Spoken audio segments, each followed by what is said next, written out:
Yo, what's going on, everybody? Xanthus Vice here, and we are back with some more Punishing Grey Raven. I hope you guys are having a great day today. While we last left off, we had finally finished Vera's floating record, and it was pretty good overall.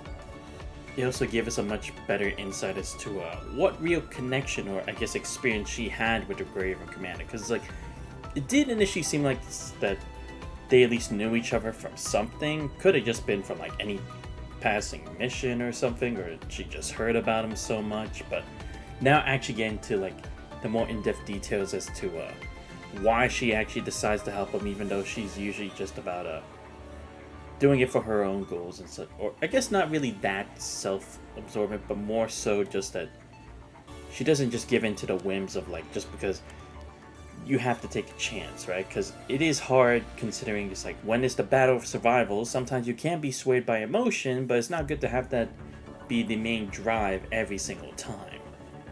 So that actually getting to see Vera's past and her connection with the commandant and dealing with this whole thing with Haynes was pretty interesting to learn.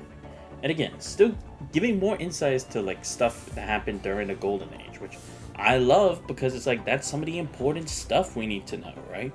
Because who knows, maybe by the end, by piecing all of that kind of stuff together, we can see maybe somehow did it actually help with speeding humanity faster towards the trials, which would be the punishing, or was it some whole big thing, but it's it just led up to it, building blocks? Will we get the answer? I don't know, probably not, but still, it's good to think about. But anyway, we are only about what is it? A little over a week away before the collab happens. So before we do that, we could actually do another floating record, just because I like going through all these floating records. I think they're very entertaining and as such. And like I said, because it's available still, without me having to go through everything in order, we are going to do the Genevieve one. Just because she does also kind of intrigue me. I don't know if she's an Ascendant, I don't know if she's Babylonia, or maybe a different organization. I don't know. I like to actually learn about her, because I don't really use her in my teams, just because it's I have the most optimal units already. I don't really see myself actually using her, but I'd still like to know, you know. It's I can do all of these when I have more free time, either if I somehow finish this before the collab and I still have time, or once that's done and over with and there's no more update to the story, then I can take the time to just do whatever the fuck I want. But yeah, in the meantime, we are going to go ahead and at least do some of this today. Sorry the stream was pretty late today. I woke up pretty late, then went to the gym, relaxed, then helped make lunch, and yeah. Alright, see. Begin anew. Prologue. What we discovered may only be the tip of the iceberg. As their forces, their purpose, their stance, everything remains unclear. A young girl limps across the battlefield, engulfed in clouds of gun smoke.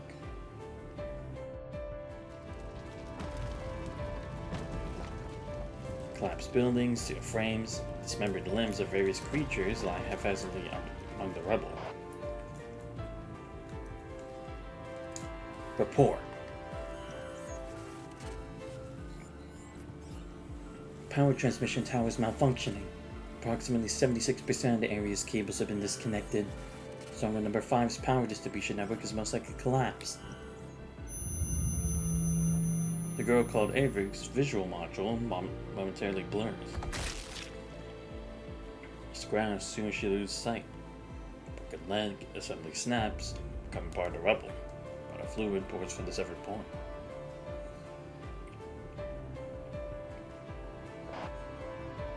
What else? What took you so long?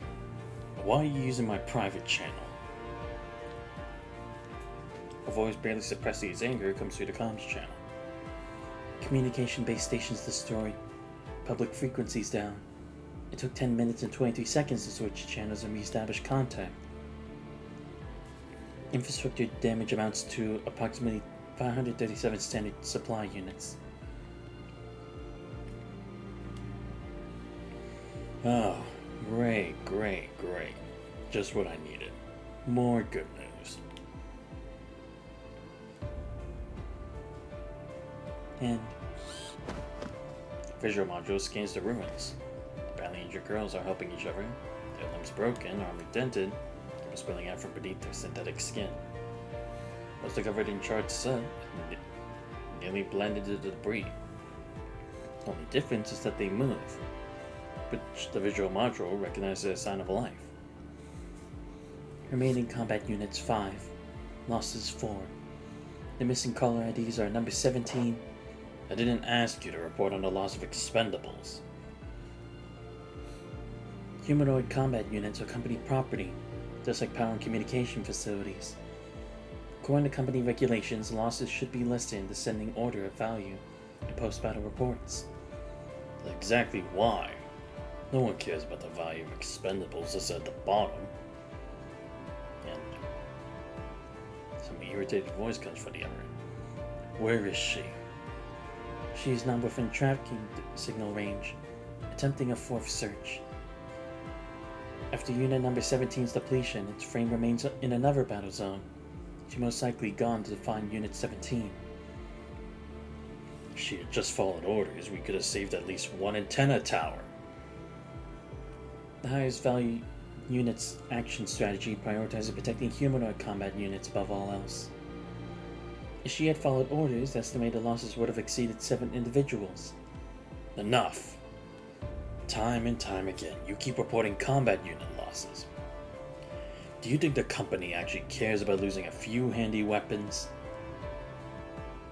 By disobeying orders and acting on your own, you needlessly prolong the mission and even damage our infrastructure. No one blames the weapons, so who ends up paying the price? I do, as your commander. You've only lost a few combat units, but I'm about to lose my job. Communication cuts off. She lifts her eyes, lacking even a hint of emotion in them. In front of her, a young girl's eyes gradually lose their spark as her body rolls down in a small amount of rubble. Just like that, she naturally and silently blends into the ruins, becoming one among the many broken bodies. New casualty log. Unit number 11. Many combat units 4. Losses 5. Tevik silently updates the numbers in her report.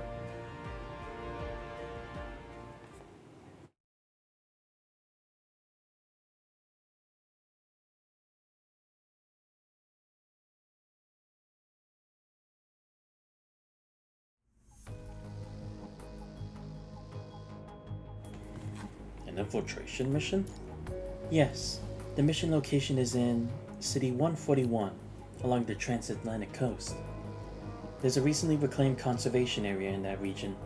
The troops stationed there discovered a strange unit there. A group of girls wearing matching uniforms were fighting against the corrupted. They possess exceptional individual combat skills and teamwork capabilities, but don't belong to any faction we know. We even cross-referenced them with major factions that disappeared at the end of the Golden Age. Still found nothing. Oh, okay, good. So this is the present. I thought it was like the past. Like maybe this is like how Babylonia's constructs were before like Lucian. Lobster, hello. Oh, guten Tag. This lobster. V Gates. Damn, you're back again even though it's like 1 o'clock over there. I mean, I appreciate it nonetheless. But then again, we did talk about this before, so yeah. So I haven't really been streaming as actively as I would want to.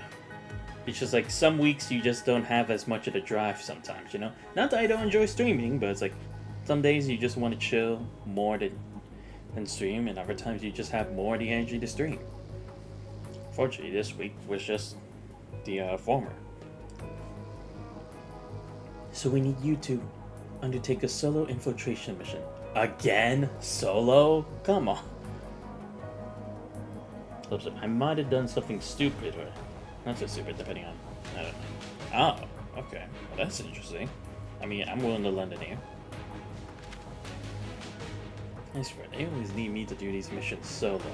Why can't I bring my team? Like, come on. I know it's like to keep more to focus on these other constructs, but still. Psycho pulls out confidential mission documents from her desk and hands them over, like someone confused herself. Ms. Lobster, I used up all my 240 pulls on CP. Dang! Wait, what? Wait, what? Were you trying to like E2 or something? Dang. Use all 240? Because like even with pity, it's like, wouldn't it be like around 160, 170? Or I guess if you also use it for her light cone as well, they want the light cone, then I guess I could understand. Disguised as a hide specialist transported by external vehicle. Solo operation, infiltration, Signal 41. Why is this a solo infiltration mission? These missions are usually assigned to constructs. No, lost my 50-50 and then I pulled for light cone. Lost 70-30 there. What? Aw, shit. Because that's one thing. It's like, it's one thing when you lose the 50-50 and then have to get pity. It's another when it's like you lose the light cone. Don't worry, I know that same feeling. You're not alone. I need to spend 200 pulls for the free archer cone. Oh. So it's fine. Yeah, I mean, at least to be fair, you have all your stuff for archer. I mean, to be fair, you still have a good amount of time to try to get Saber now without having to think about like, oh, no, I need to get enough for the archer light cone anymore. So that's one less pressure. And again, I don't think there's a date for when Saber's banner is going to be gone yet, right? So I would say it's like, at least that you still have that going for you. But dang, I do understand how much it sucks to lose a light cone. I think I was trying to pull for Lingsha's light cone at the time, and I lost the 50-50. So would have built pity on Firefly's ban if I had gone there soon. Oh yeah. Saber's kind of good. No, yeah. Because, I mean, don't get me wrong. Firefly is a great character. But the problem is, like, nowadays, I think in the meta, there's not really... It's kind of harder to use your Super Break teams now. Like, I'm not saying, like, Super Break teams are obsolete, but... The game's definitely pushing towards, like, just the new agenda of, like, trying to make only the newer units the best ones. So it's like, it's really hard to kind of pull back to a Super Break. But no, I can understand it. But yeah, still, it's like, at least with Saber, you can kind of mix between, like, how some of her attacks are, like, individual attacks and how some can be AoE. So at least you do still have that going for you. Meaning she has a lot of versatility, you just need to assemble the right team. After my sustain is just not enough to keep them from dying, though. The second team sustain, the adventure and stuff. Oh, okay. Right, yeah. Okay, I completely understand that. Yeah, I see. Yeah, because when I thought about, like, when they gave, like, that free sustain, I just, got Luocha, because I was like, I need healing overall. It's like, Hope was decent with healing, but it's like, I was wasting skill points, like, all the time and stuff, whereas, like, at least his, I can be more active with, like, how his other skill works. Or, I guess not other skill, his other trace. So that's kind of why I picked him over getting, like, a copy of Ruan Mei. Because initially I wanted to get a copy of Ruan Mei from when they get that free support unit. Because initially when Ruan Mei came out, I did get her, but I wanted her E1. I failed, and lost a 50-50 for that as well. But it's like, would using it on a Super Break team that's like in the future would probably get power creep be good, or would I rather give it, or rather get another healer that I can mix to in a good number of teams? So that's kind of why I was like, at least I can go for that and try to get the Luocha in the process. So yeah, I understand the dire need of a second sustain. It's reasonable. So I currently play her with Bronya, Robin, and Fushuan, which is not good enough to pull Fushuan from losing her 50-50. So she's not built yet, but she already works okay, yes. Not top level fights. No, yeah, that's true. Because, I mean, I usually only use Fushuan when it's like I use my mono quantum team, and like at least that works really well. Because again, I have one Sparkle generates the skill points, and then Fushuan taking most of the damage from the distribution, and then being able to heal herself back up. And yeah, true, it's like, Luocha isn't like the best healer all the time. I'm definitely not saying that, but it's like, depending on how you can use them effectively, that would show like major differences. But okay, so that's the team you're setting up with. I mean, that team's still pretty good overall, but yeah, I guess I understand that Fushuan isn't really the best sustain for that team specifically. Yeah, I guess I can see where the issue would lie, especially like I said, with endgames trying to basically like force you to have like the best teams based on like the current banners that are power creeping all the other characters. It really is kind of hard to like adapt to it as readily. This is the result of Gestalt calculations. According to Gestalt calculations, solar operation for Xanthos has a 93.14% success rate. But the next best, the purifying force construct, is only 15.11%. What the hell?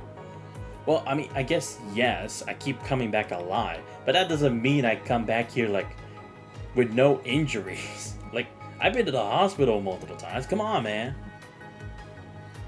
So I think Fushuan would work if she's built it. Yeah. I mean, all you got to remember is just to build her up with mainly HP. I think energy regen should also be another thing, I think. Like for planar orbment. Because for my Fushuan, I would love for her to have more HP. But it's like, I just keep focusing on a lot of my like newer units. That I just keep forgetting to go back and fix ones that's like, they're not terrible, but they can still be built better. So yeah. But still, it's like, at least you do have enough of sustain to work with, aside from adventuring, so. So Anew stays my main team. I just need a second one. That is actually good too, and not weak like my Clara team. For MOC, Apocalypse Shadows. Yeah, that's true. That's fair. Because, I mean, I can do MOC for the most part. Sometimes I have problems with like 11 and 12 of MOC. Pure Fiction, it depends. Sometimes I can get to a Pure Fiction level 4. Sometimes I can't. The Apocalyptic Shadow, I just never make it to like... I usually do like barely above the that passing grade when I get to the 3rd phase, but I just can never do the 4th phase. And those are on a good day. So it's like, you're not alone on that. Trust me. I wish I was a lot better in Honkai Star Rail, but fortunately I'm not. Are you sure there are no errors in the calculations? No. We tried questioning Gestalt, but it only displayed a classified mission file about an operation you previously conducted with a control core. Do you remember it? I don't seem to remember. All the negotiation and missions I experienced have blurred together in your mind. Impossible to distinguish which is which already. Yeah, I mean, to be fair, I've had to go in front of court multiple times. It's not like I've only done it like a few times. I've had to deal with so many controversies, so many betrayals, new updates, new enemies. It's like, come on. It's always just up to 11. Used to be able to clear 12 too, but never managed to. Yeah, that's what I mean. It's like, it really does seem like they're power creepy, even like these end games, to be like, you literally just need the newest characters in order to actually succeed in them nowadays. Whereas like before, at least it was shuffled to be like, you at least had a good chance of doing it with like a bunch of your other older units at the time. Especially when you consider it's like they barely give like any 4 stars anymore, which makes it even harder to for people who lose their 50/50s to adapt. Which is like, who knows, will they even give 4 stars again in Star Rail? At this point, I'm starting to think not. Because at least here in Punishing Grey Raven, you get like A rank ones of different elements that you can use. The people from the control court are always so peculiar. They only report the pest and Hassan, and there are certain missions even I can inquire about in detail. Anyway, that's the situation in a nutshell. No way. A solo mission? It's far too dangerous. Don't worry, we made thorough preparations. The nearest conservation area is only about 100 kilometers from this city. At construct speed, reinforcements should arrive quickly. Lee, stay out of counter reconnaissance distance, but stay as close as possible to Xanthos to provide immediate support if needed. Once Liv and Lucia complete their current missions, we'll immediately dispatch them to standby positions around City 141. It's still too far away. You're permitted to attempt to infiltrate City 141 yourselves if feasible, but safety and stealth must remain your top priorities. After all, we still have limited information on this organization.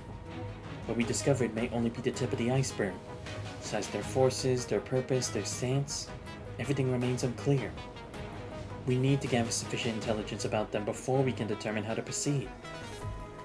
I see. Soldiers from the conservation area have observed transport vehicles entering City 141 at regular intervals. We'll help you infiltrate by disguising you as a specialist. Your mission is to gather as much intelligence on them as possible, but your personal safety takes absolute priority over everything else. Leave it to me. But I love the free archer, and that we can select other characters than the standard ones to whom we want to lose the 50-50. Don't even know if that sentence is grammatically correct, but hope you know what I mean. No, I get it. Because it's true. I really feel like the free archer definitely helps a lot. Because it's the same with like ratio, you know? We didn't really have as much of a sub DPS or DPS for imaginary initially, considering it was mainly like Don Han. And then by getting a Dr. Ratio, it actually helped like expand on a couple things. And with the archer, it's like you can at least enhance your mono quantum team, and you could probably just at least make his own team with a good amount of characters. Like, what was that? I think, damn it, what were their names again? Like the 4 stars that work well for his team. I don't remember their name. It's just been so damn long. But yeah, also just the fact that we can select 5 stars that we don't want to see when you lose the pity is also a great thing too.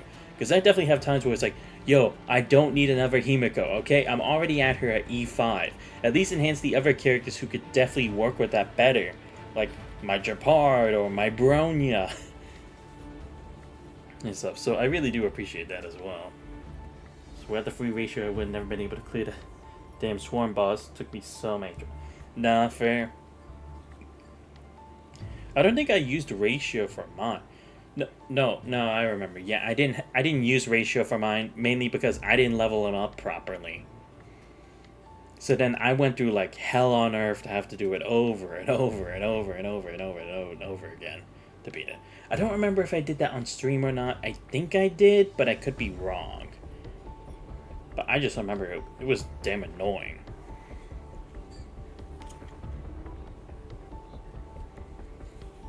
Should leave the meeting room. The mission details are sent to both your terminal and Lee's. Still too dangerous. Let's go through the mission details on stern over disapproval.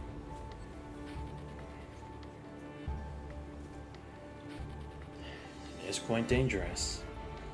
It's been a long time since you carried out an infiltration mission like this.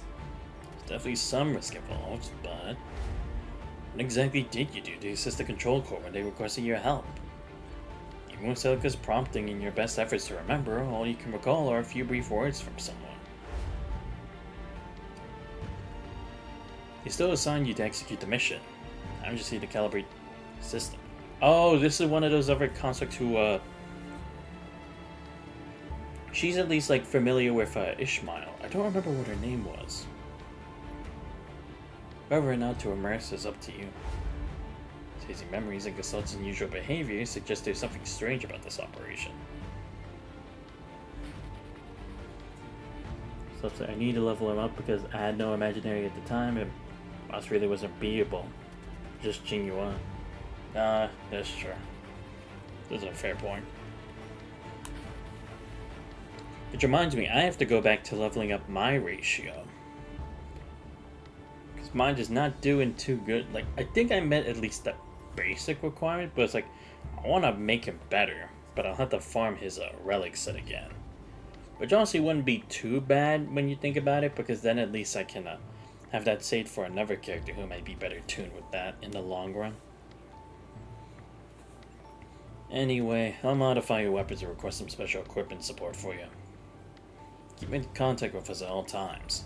If anything unexpected happens, make sure you at least have an hour buffer time.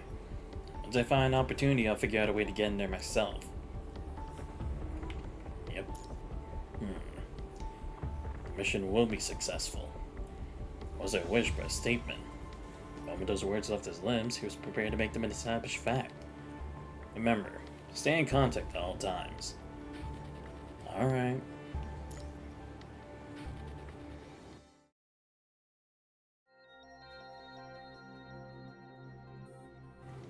Babylonia acted swiftly. For long, task force members who had arrived early at the conservation area successfully intercepted a transport vehicle and apprehended the specialist stationed there. This is a special ID card from one of the employees. Use it to verify their identity. Keep it safe. Thanks. It's made of a special material. Top left corner of the card is a prominent mark. Lebowitz. Why do I feel like I know that name? I could be wrong. Lebowitz. She seems surprised but quickly finds relevant information. Lebowitz was a world-renowned AI manufacturing company during the Golden Age. It was a crucial pillar of the transatlantic economic community. During the Golden Age, this company had frequent business and technological exchanges with Copperfield, the community's leader, particularly regarding cyborg research. Copperfield was renowned for researching and manufacturing bionic animals, while Lebowitz was famous for producing androids. The name sounds so familiar. The founder of quantum computing process standards and the pioneer of Gestalt Physics Foundation, William Lebowitz. He once worked at this company. However, the company originally belonged to the Lebowitz family. But this time, why would they be active here? Let's go see for ourselves. Good work. It's not the same guy who worked with Lady Chu's brother, right? I think there's something else. Sorry, it's just so much information has passed me since long ago. Beyond the rudimentary protective wall of the conservation area, the silhouette of City 141 is faintly visible in the distance. Oh good, I get to actually do something.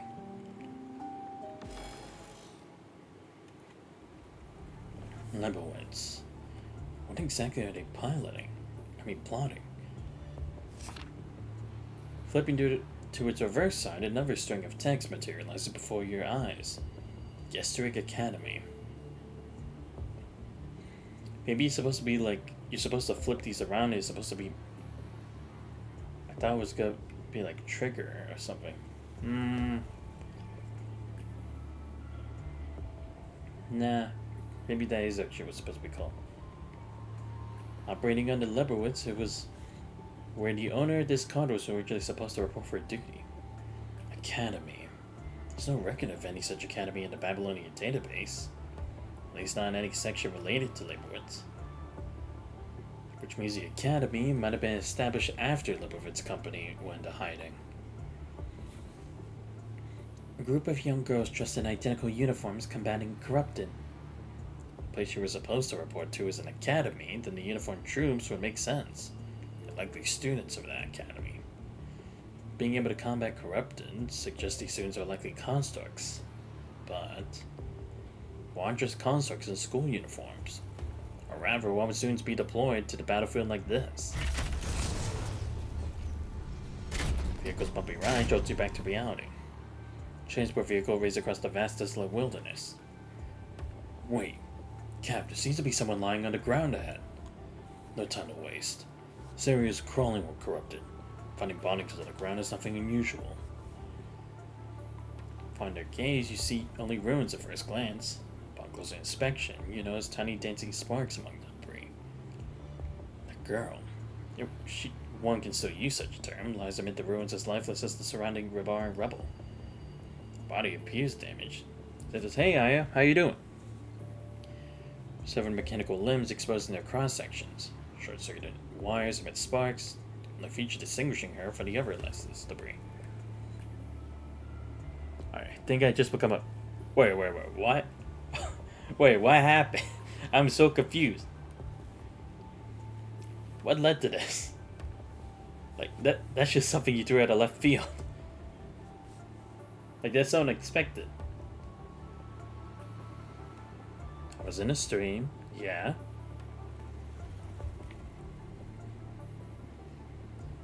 It's probably a construct. Might still have a chance to help her. But to a corpse, you can't really call it rescue. It's salvage.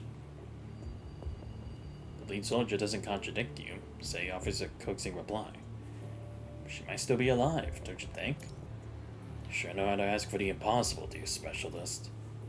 Spots of sarcasm and mockery, but does not outright refuse your request. We'll take a look when we pass by. Conversation, the mercenary driving suddenly jerks the wheel, causing the vehicle to swerve violently. Okay, wait, let me see what you were saying. And this person would keep relying on karma to help them win at marble. Wait, marbles?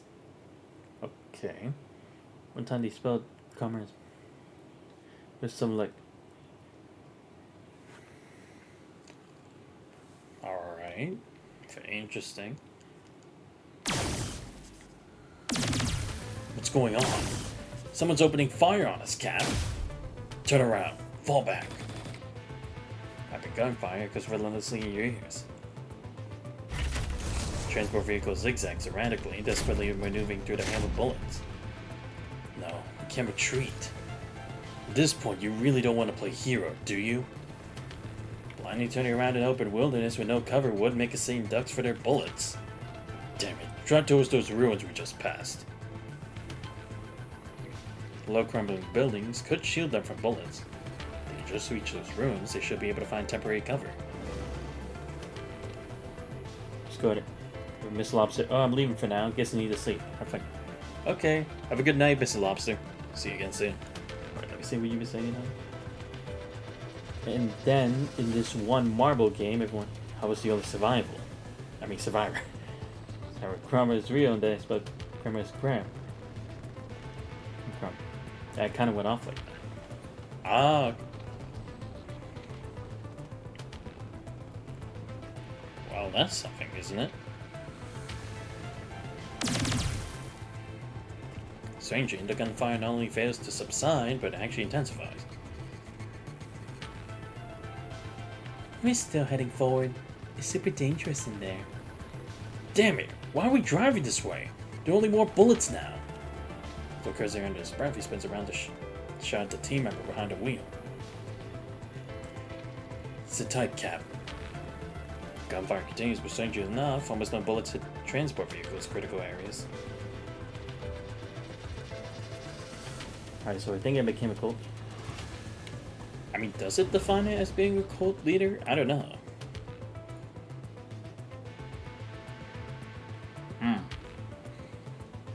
I mean, is it like that people ended up,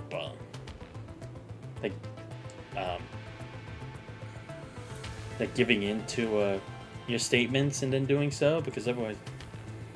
yes, because I kept asking people to join the cause or to embrace... Yeah, I mean, I guess.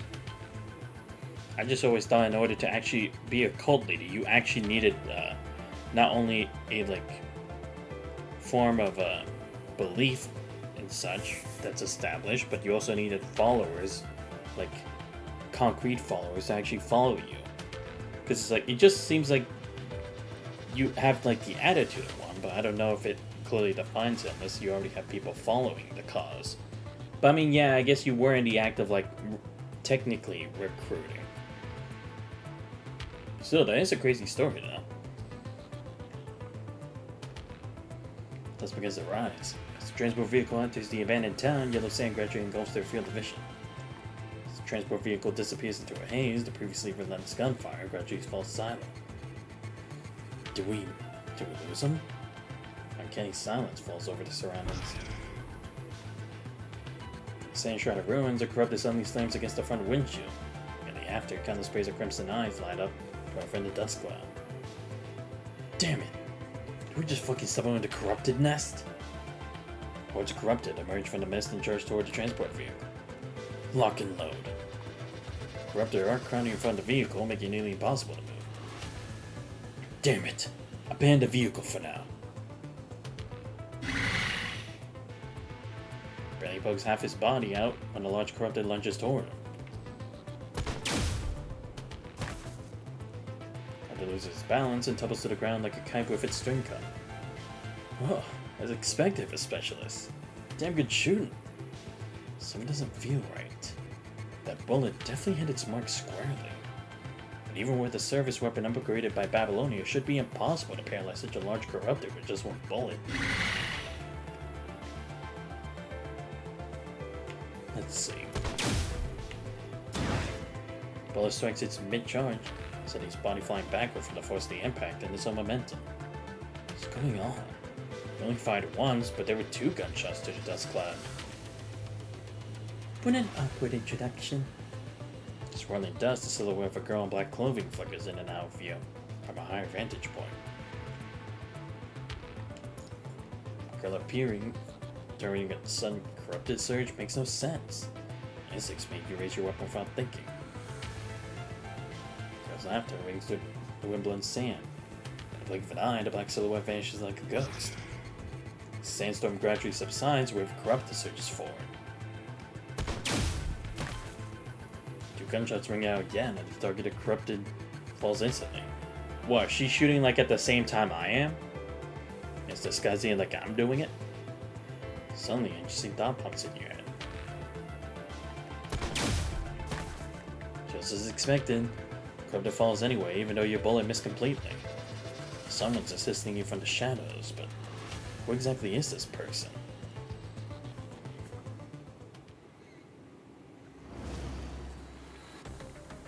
Watches the transport vehicle ignores the warning shots and charges straight into the abandoned town swarming with corrupted. They just won't listen. There were loads of corrupted over there, you know. If something goes wrong, don't blame me. The girl yawns out of boredom and passes her black gun to her tail behind her. Perches on the roof of the wooden cabin, leisurely swinging her legs. Can't figure out why that transport vehicle was suddenly pressed forward even after it had been warned by gunfire.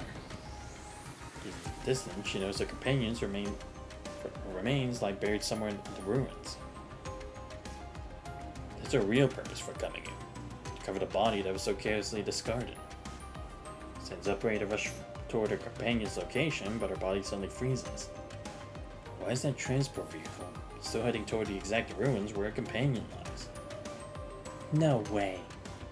Is it just a coincidence? I can't take this.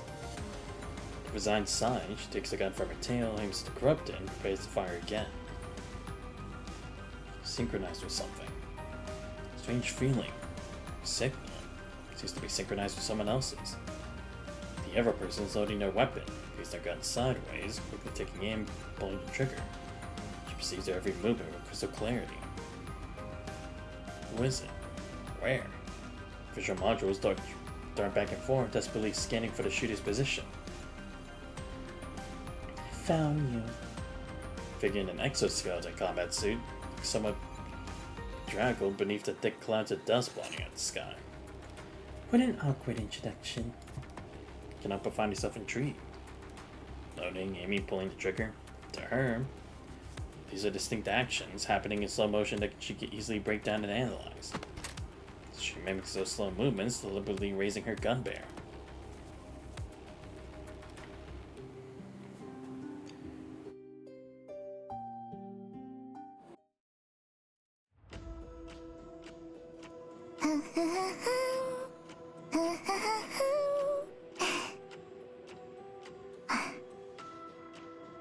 やっぱりこうなっちゃった。エネルギーも残ってるし、ちょっと運動しよっか。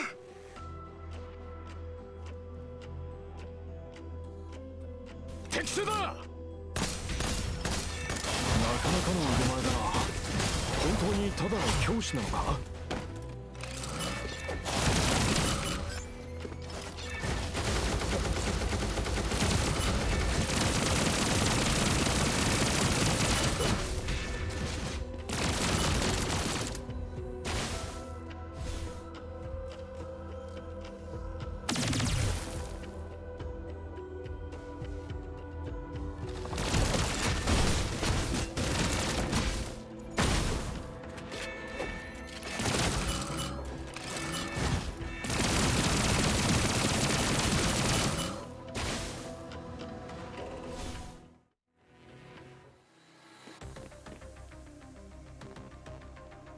この道に侵食体は現れないはずだが、一体どういうことだ。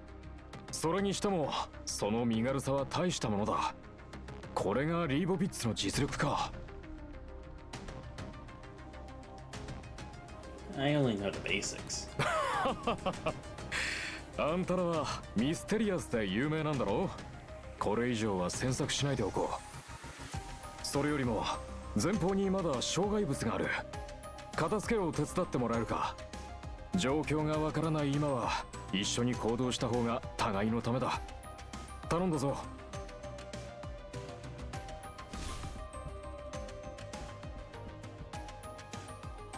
どれだけ放置されたらこうなるんだ。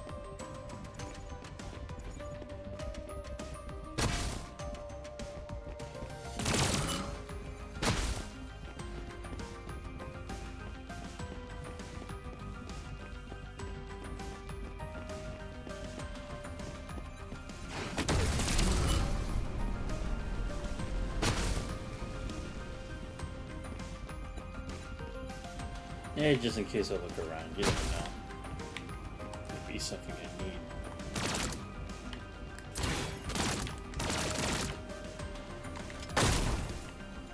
Okay, can't do anything about this.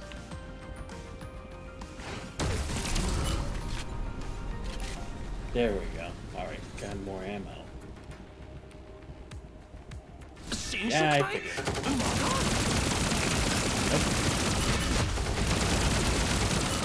Come on.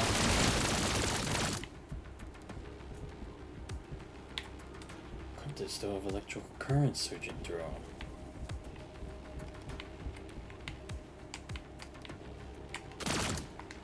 Just want to see what happens if I shoot him.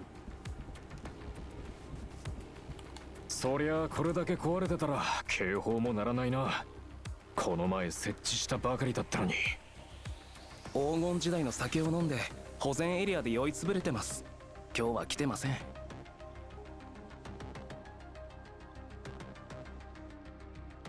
Let me give it a try. Oh! Oh, I'm doing a maze! Yo, I love doing this. Okay, let's see. Which one can I get to?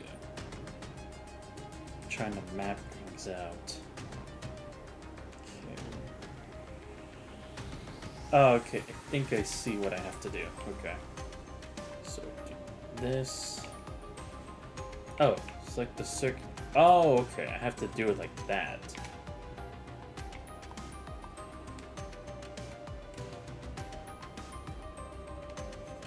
How do I do this? Oh, yeah, that. よし。 Oh, こ okay. れで輸送部隊を呼 I んで didn't も think 大 it 丈 would 夫 be だ。 that simple. Hold on. So some things that concern me. 早く戻ってこい。気をつけろよ。 Ah. Well, might as well look at this side for fun. Not again, it's gonna stop me. Never mind. There is something that's gonna stop me.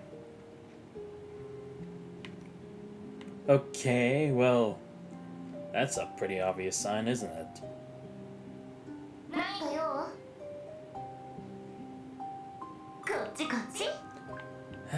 I'm seeing things again, aren't I? What the fuck have I been doing?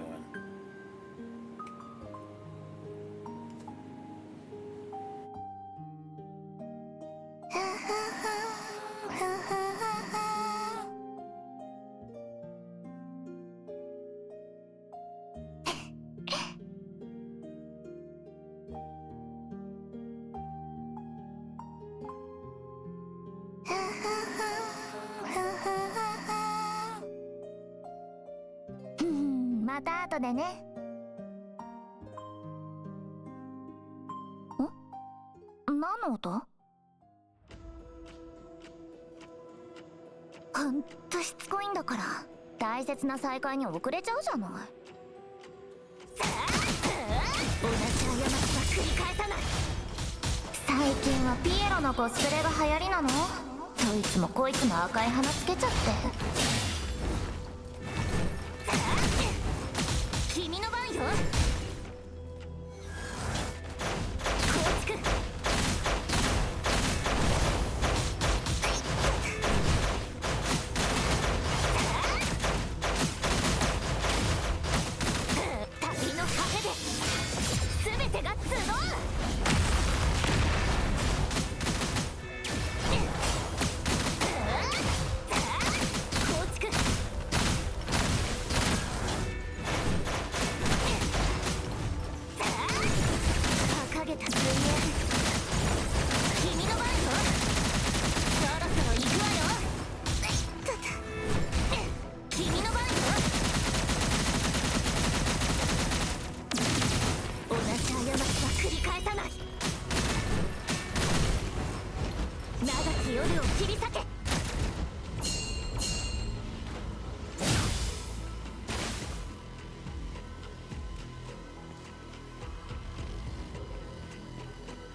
ートチップ。さっきの傭兵が落としたのかな。もう何もないじゃな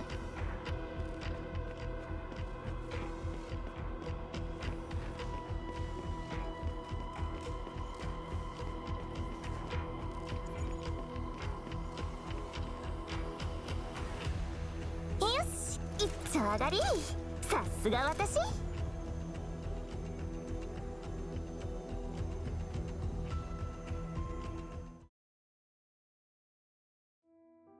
Yeah, how's it going? Oh, I'm doing good, man. How about you? Captain. As expected, she's dead, isn't she? After repelling the wave of corrupted from the town, the transport vehicle stops beside the ruins where embers still dance in the air. Uniformed girl lies there, torn skin revealing sunken mechanical structures. Patches of what appears to be vital fluid have already dried up around her.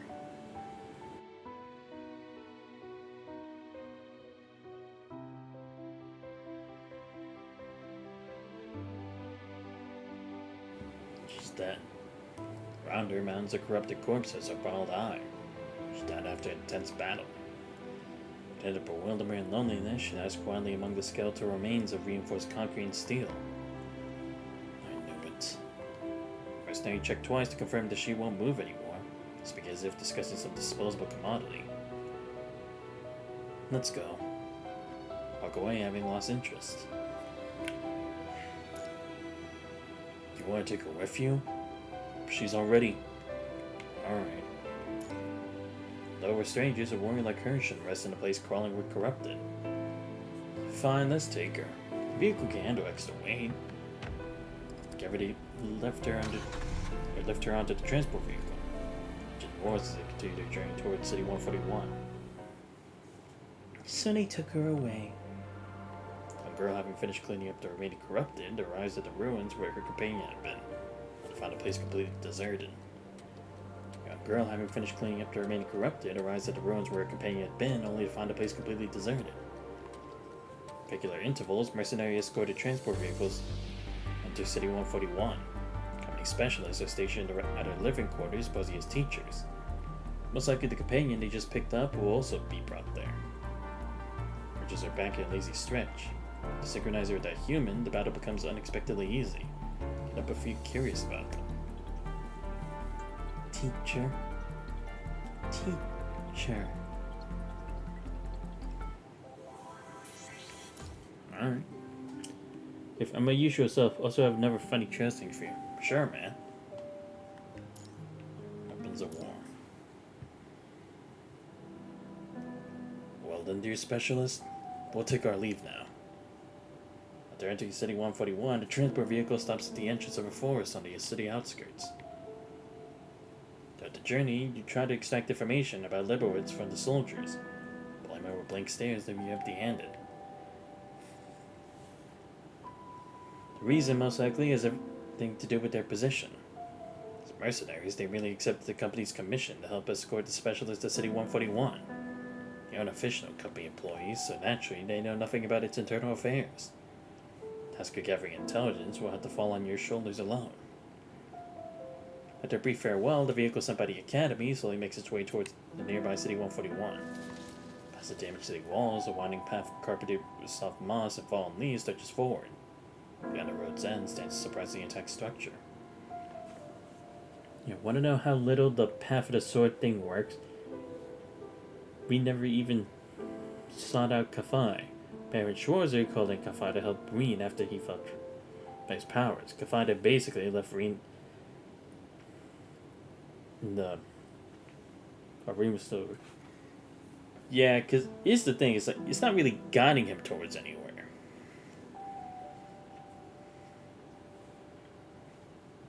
Which is pretty weird in itself. White building of classical architecture comes into view. Sunlight grows melancholy through the thin mist, and when Jupiter burns has fallen into silence. Despite being a season of nature's renewal, everything here seems veiled in the pale shadows. You can image the ID card, Gestering, an academy under Liberowitz jurisdiction. It's where you're supposed to report for duty.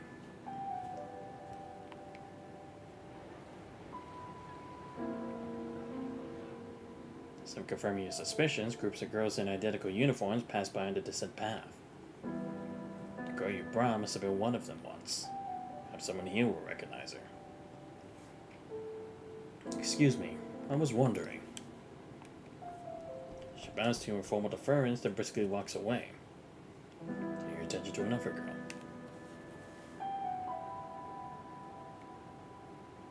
I'm a new specialist. Why should I report in? Just like the previous girl, she bows politely but completely ignores what you say. Try questioning several more students only to receive the same approach each time. What's going on here? Normally in a school, an unfamiliar face would easily spark curiosity, but now they all just keep their heads down, silently rushing past you. Not a single one asks any questions, neither about you nor the girl you've brought back. No one cares whether she's dead or alive.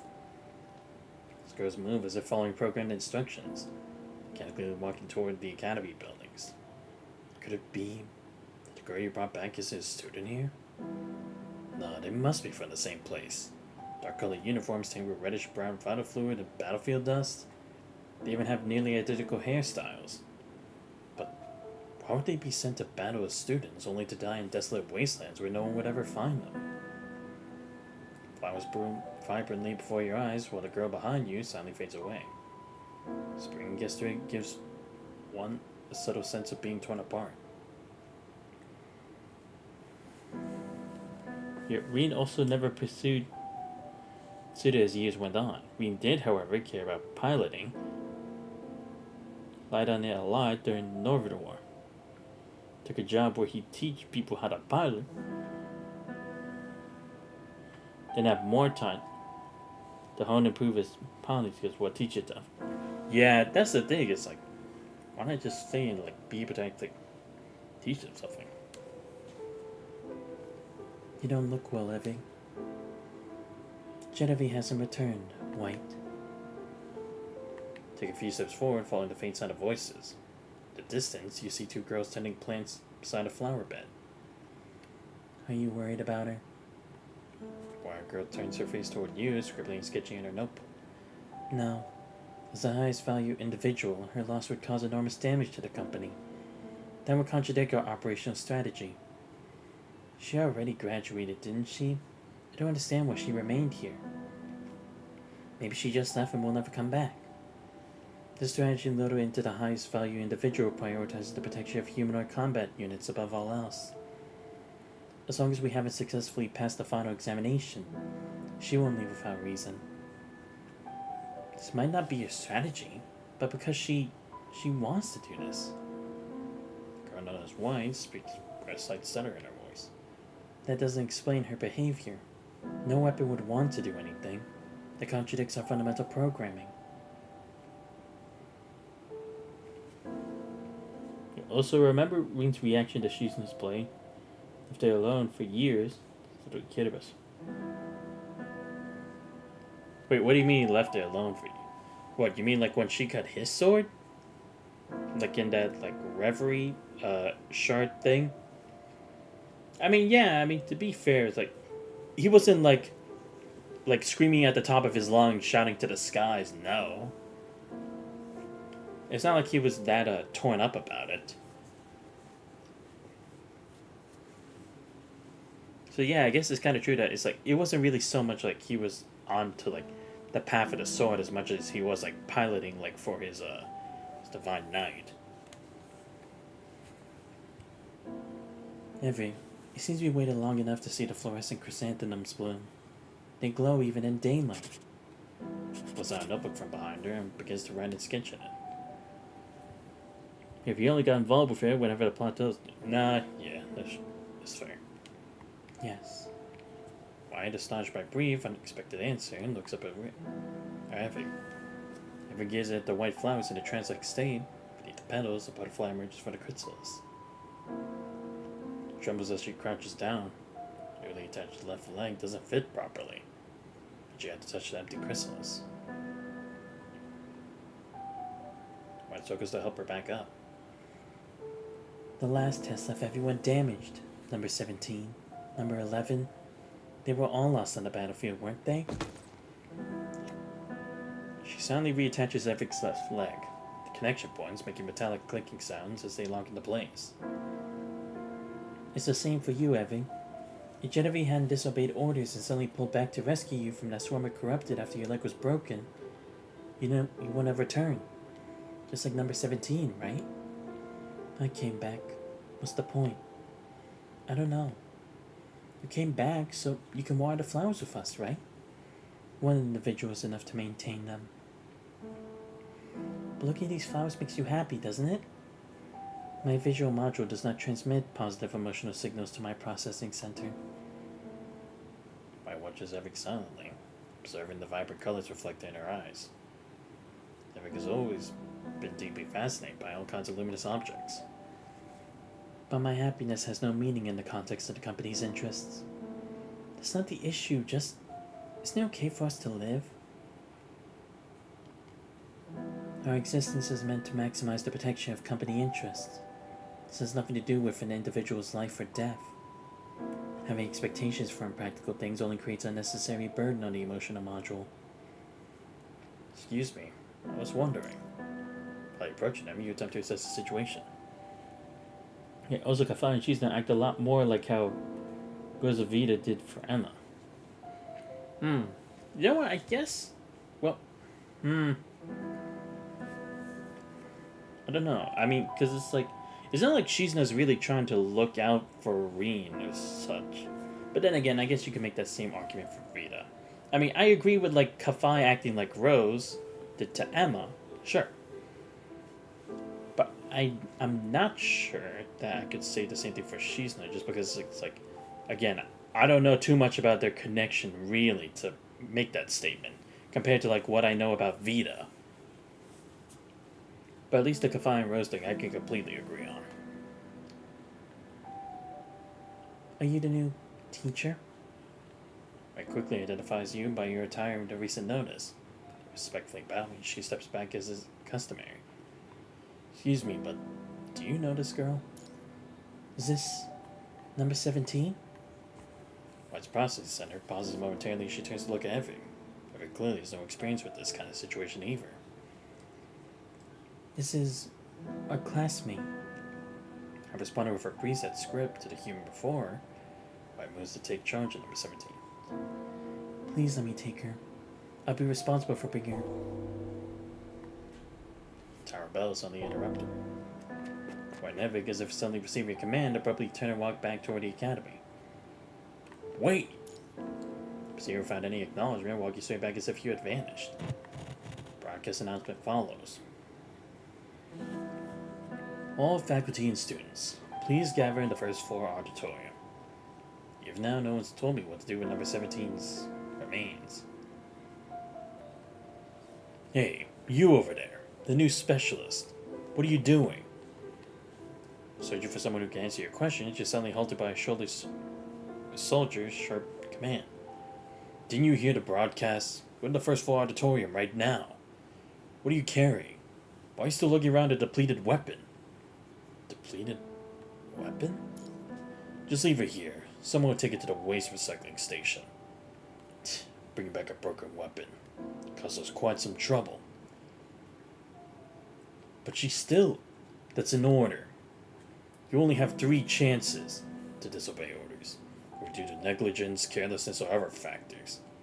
After that, the company has the right to terminate your employment immediately.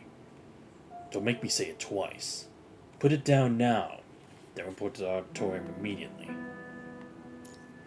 You leave her here, she'll probably just be thrown to the waste recycling station, won't she?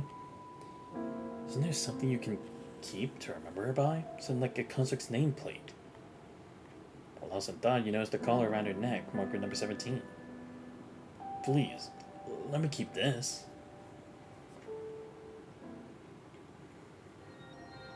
Upon the sound of the bell, you walk toward the Academy's auditorium where cold lights flicker throughout the vast chamber.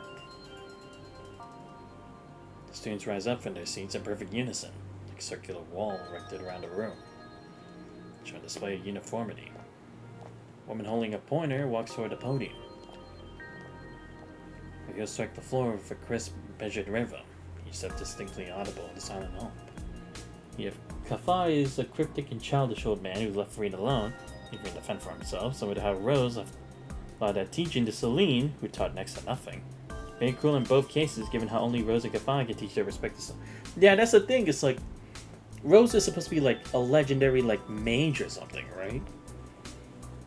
So it's like, why not give Emma the tools that she would need, especially considering it's like she knew Emma's supposed to play like a big role. At least give her the means to defend herself and to fulfill that role to the end. Like, why give her like literally next to nothing? And again, it's like Celine is like, come on, dude. Like Celine's literally just like, why is she even there? She's not even doing anything for Emma personally. But yeah, Kafai's is too, because again, it's like he didn't really teach much to like Green. Because even if you said like the basics, it's like, why not at least give him a foundation, and then he can build off from there. Because she's a smug prodigy who, much like Vita, masters styles that their very young teen years. That's how their junior is a little sibling.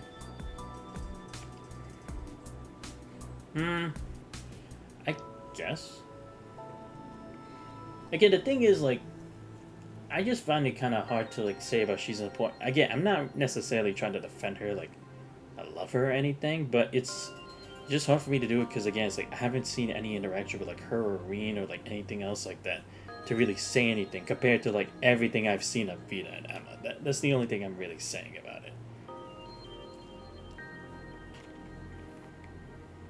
Step seems precisely measured, being undeniable gravitas, so she finally takes her position at the podium. Good afternoon, Tactical Command Instructors. I am Martha, the director of District Academy. There was a slight nod of acknowledgement to those seated in the front row, and lifts their gaze at the survey descending student. Finds also a dick, basically knew about. Oh wait, don't spoil it too much for me, I mean, I'm used to spoilers for like the other games because they were already out, but let me at least keep some stuff for what's it called? Horizon. See what happens. Because again, I need to see for myself, you know? I see what all the BS is about. Like, don't get me wrong, it's like there'll be times where it's like I'm fine with spoilers in certain cases. But there will still be other times where it's like I do at least need like a fresh take. You feel? All humanoid combat units, listen carefully to what I'm about to say in the orders that follow. Yesterday's battle was the 5th round of testing for Gestrick Academy. After the battle in this test, nearly half the combat zones have been breached by the corrupted, reduced to ruins. 3 power stations were destroyed, 2 communication towers were disabled, and approximately 84% of the computing nodes all across battle zones were completely shut down. Total economic damage amounts to 3,178 standard supply units. I solemnly announce that you have failed the company's 5th round of testing. Testing? Is that what this academy calls such a brutal battle? Even a casual glance shows that many of the students standing here are severely injured, missing limbs and suffering structural damage. The death at number 17 shows the tip of the iceberg. Beyond these injured students, how many more have been left forever on the battlefield finding the corrupted? Basically, Kai, Horizon, sucks. Ah, great. As if Trails of Daybreak 2 was bad enough. Now Horizon can be even more. Well, then again, it's like we've already kind of seen that. It's like they like to downplay a lot of the real good characters from the past games to make Van look better, like Ren and them. So it's not that surprising that it's like it probably sucks because maybe that's what they're gonna do to Reen and Kevin and that. But again, I just want to see the kind of tomfoolery they're trying to play with. Because boy, will I rant like crazy depending on what I actually see myself. Everybody seems desensitized to their broken bodies, standing stiffly and passively in place. Then silence. Not even the faint rustle of clothing can be heard. But children at this age normally maintain such silent stillness in a situation like this? As Lebowitz's newest weapons, you failed to achieve the company's expected combat results. Frankly, this outcome is incomprehensible. The company gave you humanoid bodies, but not so that you, its weapons, would develop pointless emotions. In any case, the failure of the 5th test is undoubtedly a heavy blow to us all. The loss of the battle zone will have irreversible consequences on the situation going forward. However, I expect each of you to do your utmost to minimize the impact of this failure. The company will not give any substantial reward or punishment based on this test's outcome, because as long as you pass the final test, defending the city's inner ring, you will all gain freedom. Conversely, you fail, every one of you can be discarded. I expect all of you to remember your place in your mission. Final test. You'd heard that term before in a conversation with White and Everett. Pass the final test and gain freedom, or fail and face disposal? This was the students' motivation. Could these lifeless, puppet-like students truly understand the concept of freedom? Maybe it's to the point like giving them the survivor's instinct, but to the sense that it's like they can only see themselves living in that kind of world and nothing else. Due to the disastrous consequences of the 5th test round, the previous commander has been dismissed by the company. Fortunately, as of today, the company has assigned a new specialist to report for... Oh my god. So I'm supposed to be the commander for these people? Ah, great. Of course. What role would I be better in than that? It should have been honored to introduce your new instructor to you all, however. Despite being scheduled to report at 10 AM, the specialist failed to arrive. Not until the 5 PM routine meeting did the specialist finally deign to show up. I'm deeply curious about what reason the specialist could possibly have for defying company orders just to be late. As the gaze sweeps across the auditorium, like the only unfamiliar face. Despite standing on the sage, her eyes judge you like a baleful god. Please answer my question, specialist. Visible waves pushed out. Yet they also lied about Calvary not being as long as Cold Steel. Oh yeah, true, because at least just from what I've heard, there's supposed to be another game that they're supposed to make after Horizon, right? Seriously, that is crazy. It's like, that was what people were technically complaining about, like Cold Steel went for 4, and it's like, it ain't gonna be it, then it's gonna be it. It's like the same thing they did with the collab with HSR and Fate. Military things quickly identify the source of this pressure. From your visual field alone, no less than 10 fully armed soldiers cast red of glances your way as Martha poses a question. Both rooms are armed forces, the student's mission is to battle the corrupted. Soldiers, however, likely serve a different purpose.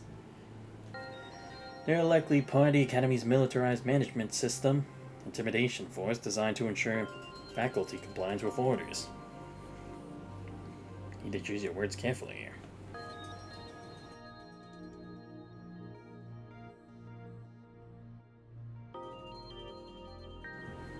We have yeah, and I think the only reason why Kai 2 would come out in 2026 for global releases. Though at this point, I just want this series to end.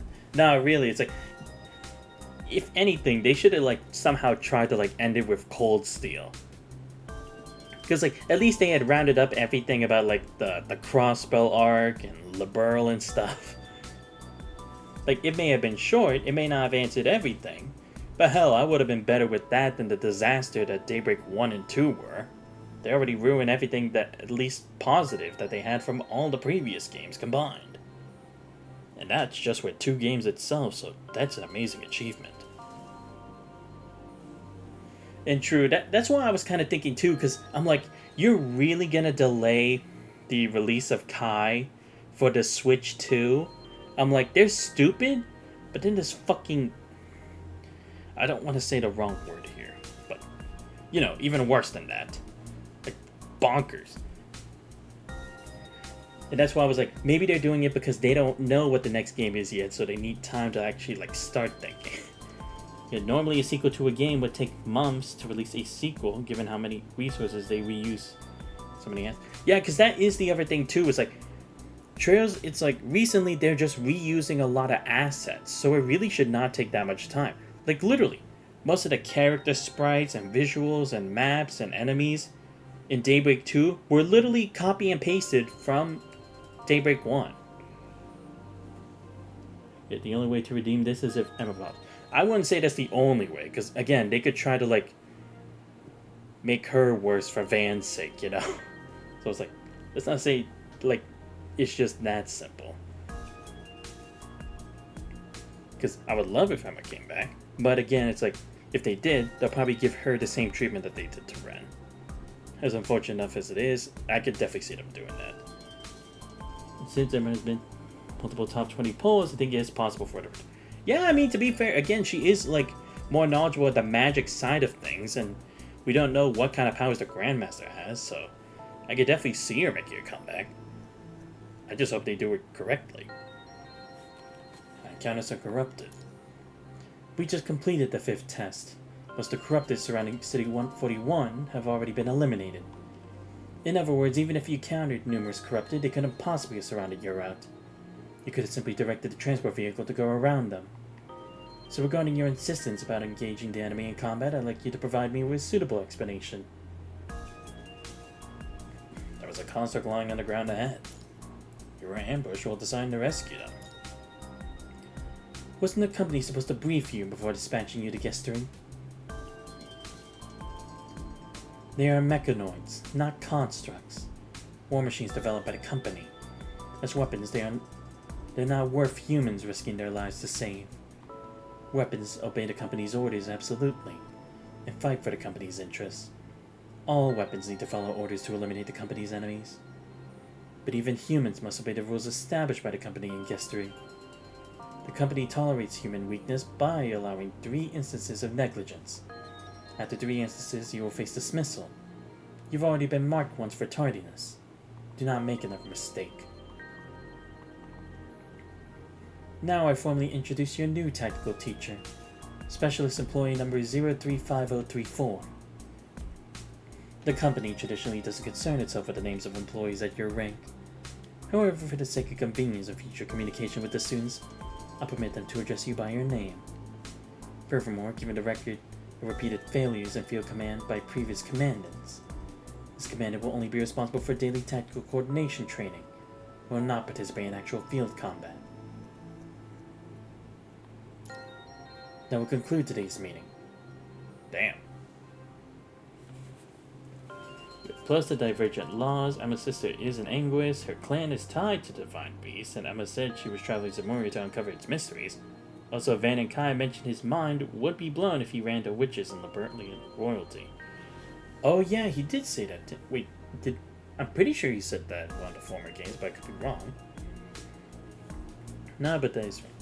Step out of Auditorium, progress was made on investigating the unknown unit.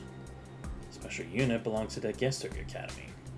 Gester Academy has an inseparable relationship with Leibowitz Company. The unit's members, mechanoids known as weapons of war, even appear in the guise of students. Past their final examination, they battle against the corrupted. Some questions have been answered, but many new mysteries have already surfaced. They're supposed to be war weapons, why dress them in school uniforms? Even the human teachers aren't free. The Academy's management seems excessive. Something happened? How does the city avoid contact with outside forces? What dark secret are they hiding?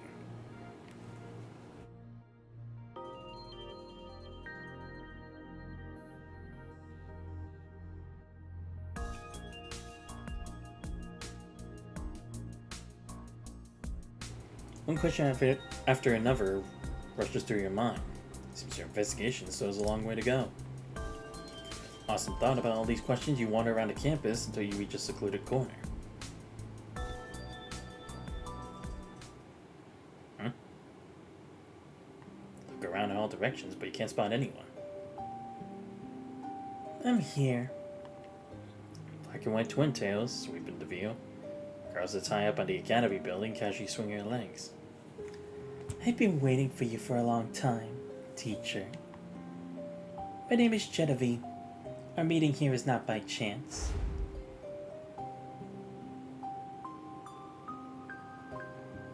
My name is... and I'm meeting you here for a few reasons. Inexplicable sense of deja vu washes over you. Dazzling sunlight. A sunset light spills out behind the girl, brilliant glow casting a halo on her silhouette. Have we met somewhere before? Smile grows more playful and mischievous. It's only been a few hours since we last met. Have I already faded from your memory so easily? She's obviously referring to the recent incident when our transport convoy encountered the corrupted. An inexplicable sense of deja vu remains faint. Seems too blurry to recall. It's clearly the only topic left to continue the conversation is this one. At the time, you fired warning shots to stop us from approaching, didn't you? You should probably thank me, you know. This half-eye smile spreads across Girl's face. But in the end, you still charged straight ahead anyway. Just in a different direction. And the reason you were so determined to keep going, I'm guessing it wasn't just to avoid my bullets, was it? She says with unmistakable sarcasm, her gaze fixed on the collar clutched in your hands. Do you also think she's expendable? Isn't she though? At least to humans. The setting sun's glow pieces your eyes, as her smile takes on a distinct edge. So mourning someone expendable is a meaningless act, isn't it? Today's number 17 was expended, and tomorrow a new number 17 will take her place. She protected the city and sacrificed herself for it. She was a true warrior, deserves respect. Yes. Of course. After all, I'm a teacher. The girl stretches lazily, then leaps down from the rooftop in a single bound. You really are unbelievably naive. And is nimbly on the ground, keeping some distance between the two of you. It's not just the teachers at this academy who treat them as weapons. They see themselves that way too. When their perception of their own life is so unclear, how can they learn about death? Let alone how to commemorate someone. A smile on her face vanishes before you notice. The light figure is silhouetted against the sunset's glow, yet in shadow, creating an ethereal impression. Don't you think that's incredibly naive? Words fall softly from her mouth, and somewhere between a question and a whisper to herself. Why should anyone have to learn about death? If I had arrived earlier, number 17 might not have died. After seeing everything that happened, you're still thinking about saving her. Then who's going to save you? Says you with a grave expression. You know, I once knew a fool just like you.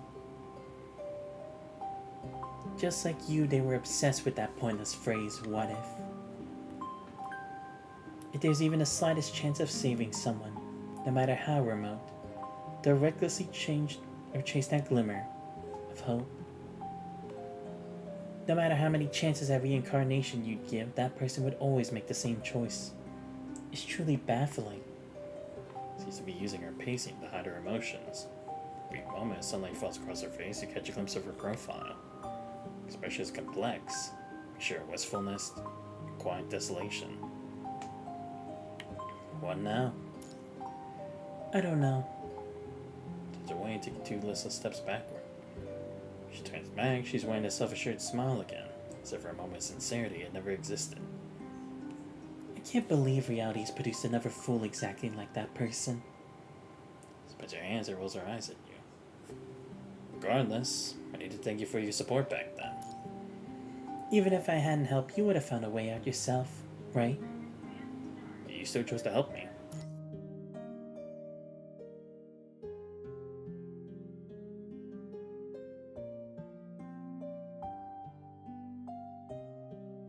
I happened to be looking for number 17 anyway, so helping you was just something I did along the way. Also, fighting alongside you was exhilarating. It's been ages since I've enjoyed a battle that much. It's so rare to find battles like that, yet the company forbids you from commanding on the front lines.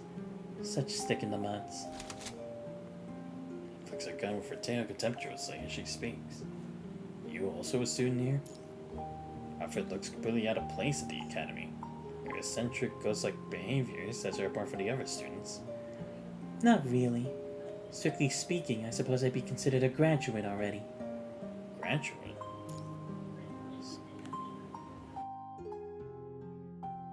Someone like her is called a graduate. What kind of education is Gester actually providing these mechanoids?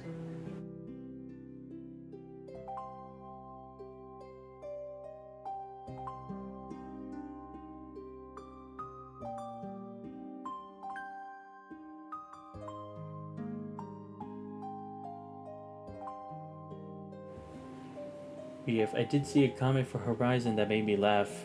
Quote, "Oh, Kai's peak fiction." Gotta hit that This is seriously another saga where the villain is another world being, and none of the antagonists are allowed to be back. Oh my god, really? Well, don't tell me any more than that. So with the I'd say Tristan one is the worst JRPG fan? Again, I couldn't really say. I mean, maybe for you, yeah. Because, I mean, it's hard for me to say that because, I mean, they've had bangers. That's the thing. Even though it's like, it's a long ago, but still. So I can't necessarily say that, like, wholeheartedly. Because I haven't played a whole bunch of other ones yet. That could make me actually say that. But again, I'm just saying that just because, like, I don't have as much experience.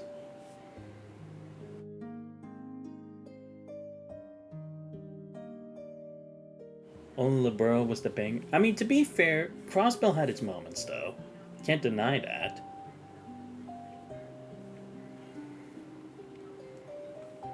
Like, I'm not gonna say it was perfect, but I mean, it still had its good moments. At least more consistently compared to Cold Steel.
I said to, hey Guardian, it's been a while. How you been? Blink of an eye, Genevieve's figure vanishes like a phantom once again. The white-haired girl noticeably quickens her pace after recognizing you. Teacher, how is number 17 doing? Stops in front of you, bows respectfully, then asks you a question with hesitation in her voice. The company soldiers took her to the recycling facility. His expression immediately darkens. I'm sorry. I didn't mean to pry, but I suppose that was the best thing you could do for her. The collar. Hint of joy flashed across the girl's otherwise stiff face. Confirming no one's watching, she quickly takes the collar and hides it in. But how did you manage to bring it back? I see. As you explain, the girl called White pulls out a notebook and begins rapidly scribbling and sketching in it. This violates our etiquette standards, White. Clever girl with a cold expression approaches. Guardian, I've been dealing with my... I'll push over there. Issues. Oh, okay. I'm just trying to read it while not saying it out loud because it's your own personal stuff. I don't want to like spread anything too far, but I see. Well, I hope you get better. But I see. Well, then again, I guess we got all our problems, so yeah. Correct. But I'm mostly back to normal now. That's great to hear, though. Always good to see you. Great to hear that you're getting better now. Yo, Guardian, how hyped are you for the collab we're getting for PGR? Like, we're only little over a week away. Like, the problem is a lot of the wind from my sail was gone because of what they did with the HSR and Fake collab. Lesson to myself, never let HSR do a collab with anyone ever again. Because, I mean, the characters, like, as playable characters, Archer and Saber are great. Story? Bad. Guardian, well, that was Hoya versus Fall. Nah, but that's what I mean, is like, never give Honkai Star Rail another collab again. Just never. If people want to make sure they're remembered for good stuff, then Fate should never do a collab with them again. I'm saying it for the sake of Fate, because I actually care about the series. The characters are great. The story was painfully okay. Yeah, it's like, for me, it was just like, I actually had to say it was like pretty close to as bad as the Paperfold University thing. And that hurt me, because it was a fake collab. And had about a year. It should have been the Fate Stay Night 2006 collab, not UB-Dub. Yeah, because that's the thing, is like, they say it was the Fate Stay Night UB-Dub collab, but there was nothing that made it even seem like that at all. And it would make more sense, because, yeah, literally like you're saying right now, it's all about Saber. That's the thing. It's like, that would have made more sense. Just say Fate Stay Night only. Like, they really did not have to say, UB-Dub. UB-Dub is not Saber's side. Exactly! That's like the Tosaka route and Shiro route. Guardian Archer twiddled his hands and did... Literally! It's like, why did they even bring him here? And also, Lancer. Like, I'm glad he didn't die for once. But still, man. It's like, they made him do nothing and they created a sprite. Like, what were they thinking? Like, honestly, they shouldn't have gone to the effort of bringing up our expectations with that when he literally did nothing. Hell, you didn't even get to fight against him at least. They both did. No, that's the thing. It's like, that's what's sad. It's like, you get them these cool outfits, but you don't get to fight against them. Like, it would have been cool if, like, in a battle between servants, they could have had, like, you against Archer, but he can use, like, his unlimited blade works, but he uses a special version of it compared to, like, the one as the playable character. Or at least the same thing with Lancer when Saber had clashed with him to save the Trailblazer, you know? Something that really speaks to the collab, but it really didn't. Demon C5 is gonna win by default. Angel Beats and Heaven Burns Red was amazing. Oh, really? Oh, yeah, that's right. They did do an Angel Beats collab, didn't they? How is Heaven Burns Red, by the way? Because I've heard about it, but I want to know from, like, someone at least close about the game, because I've been kind of, like, pondering if I should ever play that, but I guess I will actually have to look back and see, like, gameplay of it again. It's a great story, and it's fun, but not amazing gameplay. Oh, okay. I mean, hell, I'm still all for it. As long as there is some form of gameplay, at least I can be, like, somewhat entertained if it has a great story. Like, where would you put it, like, comparatively to I'm there for the story? Nah, of course, I respect that. How would you say compared to, like, PGR? Like, since you at least have knowledge of both, and since I'm trying to at least equate it to that, in terms of, like, how it is. It's Studio Key in Junmaida.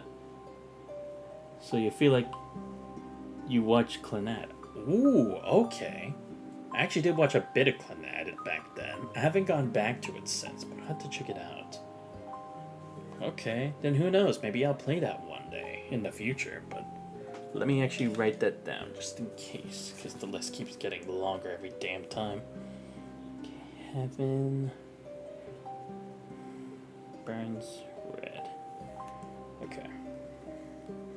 I might at least also try to look at, like, a trailer about their gameplay too. That way at least I have an idea. I say it's interesting at least, and I really enjoy it, but I need to sit down and read more because I dedicate long reading sessions. Also fully voiced in JP. Oh, goody. I love fully voiced, especially in JP. I'm all about that. Because, don't get me wrong, English dub is good at times too, but I'm more of a JP guy. Anyway, back to this. I apologize, teacher. Please forgive our earlier rudeness. The Academy bells have absolute authority over us. Must arrive at the assembly hall at the designated time. Also, about White. Glances at White, who's crouched on the ground rapidly taking notes, that continues. Whenever she encounters something interesting, she enters diary mode and can't be persuaded to stop no matter what. Diary? Yes. Today's diary theme is Dango's Big Adventure. So proudly displaying a finished masterpiece, she shows you her diary. It contains only circles of varying sizes. This gray white circle is teacher, the white circle is me, the blue one is Evid. The squeeze between us is number 17. Number 17 was depleted yesterday. You should erase her. That's why I drew her as an empty circle. Number 17 was afraid to be alone. Ever since she was created, she had always been a bit different from us. A rather timid weapon, wasn't she? But during the last examination, she was deployed alone to the 6th combat zone. Number 17's personality module was prone to generating phobia and loneliness signals. But the previous teacher judged that she had the capability to guard a small combat zone on her own. According to teacher's account, she did manage to hold the 6th combat zone alone for a considerable amount of time, before finally succumbing to depletion. From a tactical perspective, their judgment was correct. That's not the issue. 2 hours before a complete shutdown, almost all company property in the 6th combat zone had already been destroyed. There's no longer any purpose in her remaining there. She chose to stay there for us. The 6th combat zone was at the rear. If she'd abandoned it, the main force would have been attacked from both front and rear. The result was that she died there all alone, despite being the one amongst us most susceptible to loneliness signals. Cody, I got my non-to-be Starfarer and pulled a SIG for fun, but I was spoiled both not. Wait, what do you mean? Oh, that now you have both their main equips?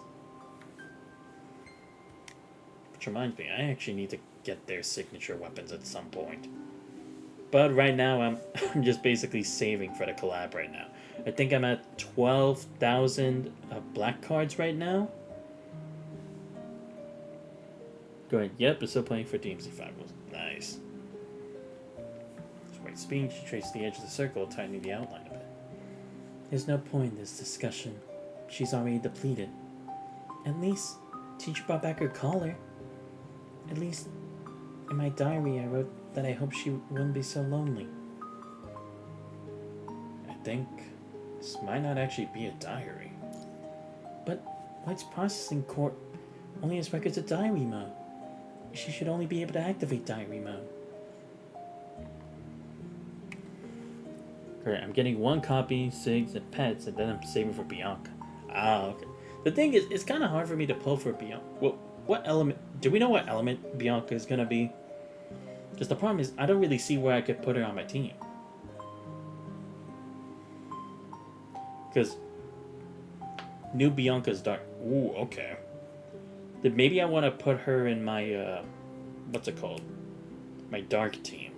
Because my dark team could improve more. Like, Lilith's doing... Surprisingly, Lilith's performing the best on my dark team compared to Lamia. Because right now, Lamia just isn't cutting it. But then again, I don't have her SIG right now, so I guess that's partially the reason. Great, so she's retiring defeat.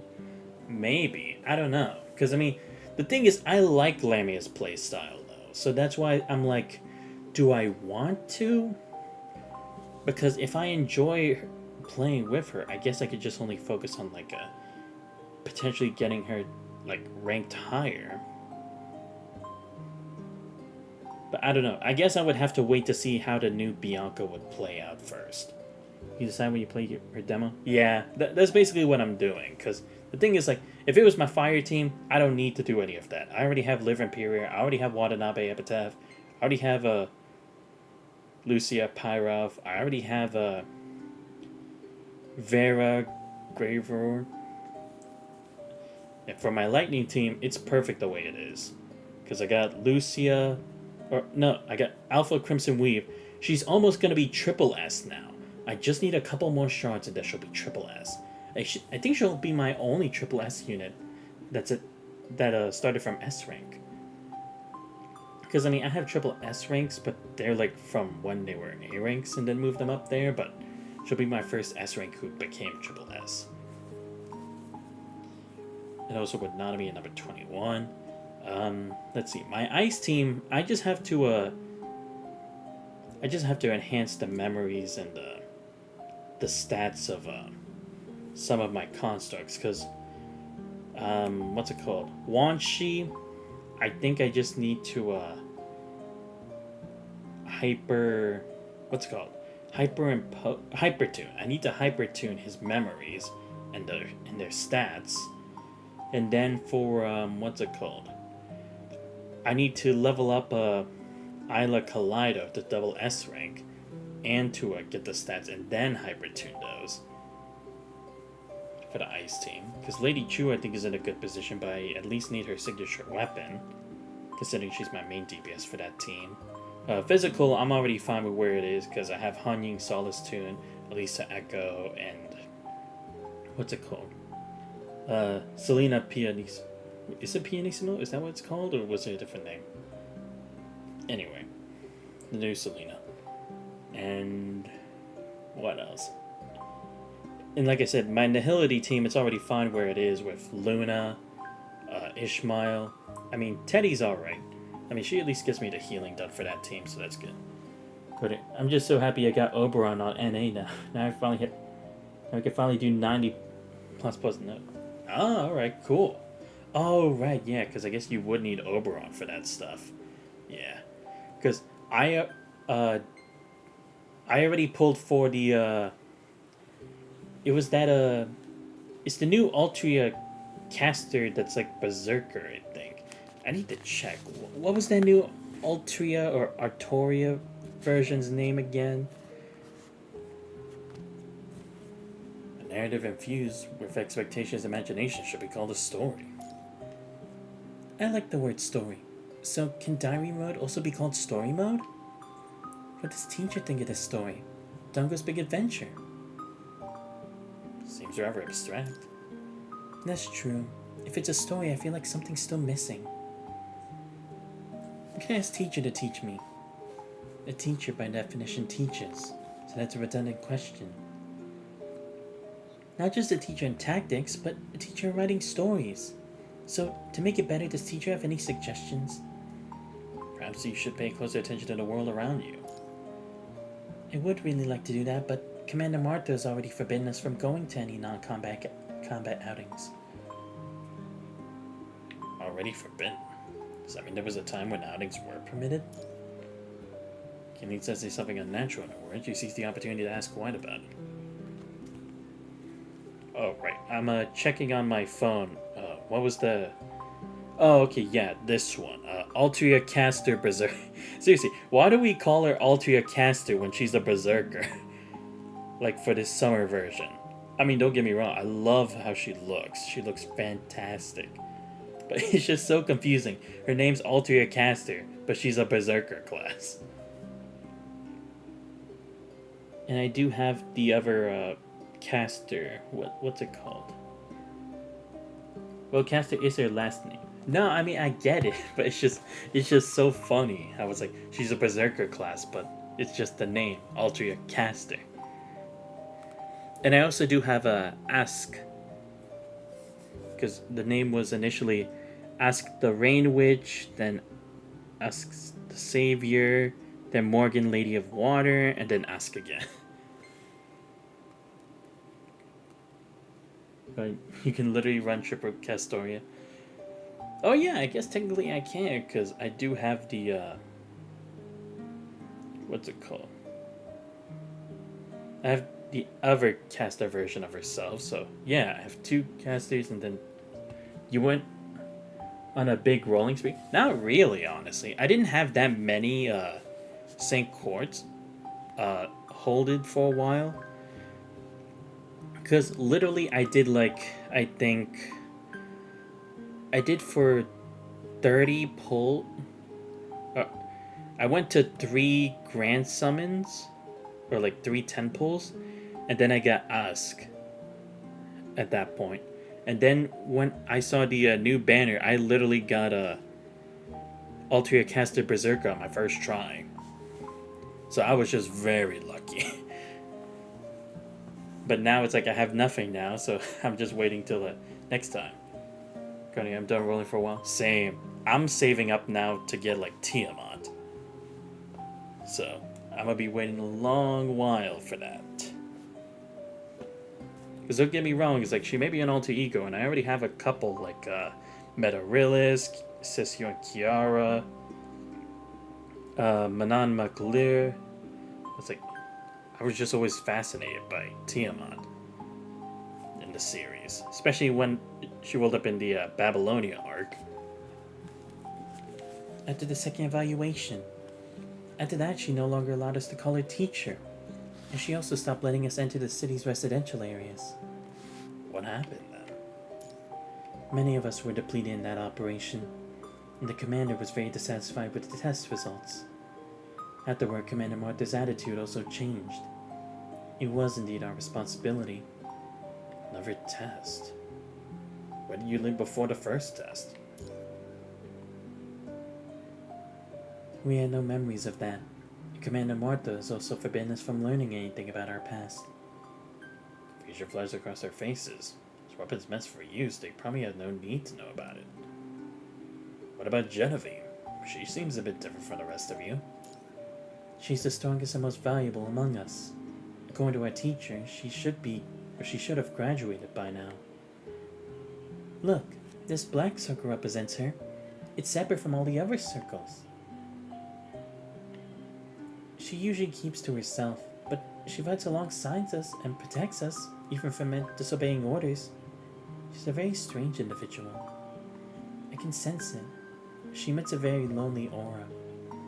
Should we call her the only fixed point in all these cycles? All the other classmates are lost in battle, and the circles around her keep changing. Yet she alone has survived.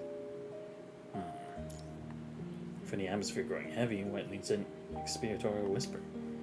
So, what ending awaits Dongo's big adventure? Teacher, you just have to wait and see. Look forward to it. I'll definitely write a story that'll have teacher singing its praises. Dusk settles in the west. God damn it. After bidding farewell to two students, you continue walking along the Academy's flower beds. Glean new information from your conversation with them. Students who are weapons have no knowledge of how they were created. After the failure of the second test, the Academy's governance policy seems to have undergone a complete reversal.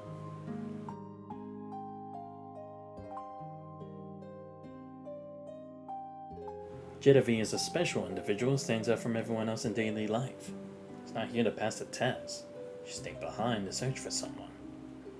As the investigation deepens, more and more mysteries seem to emerge.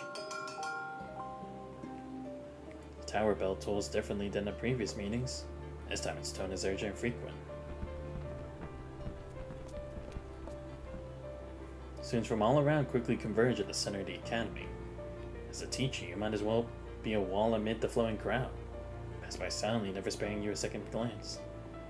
Students' footsteps are uncoordinated, yet they naturally form perfect ranks when they reach the entrance. There it is again. Despite wearing school uniforms, they emanate a chilling sense of military precision. Emergency directive. The 7th, 13th, and 14th battle zones are under large-scale corruptor assault.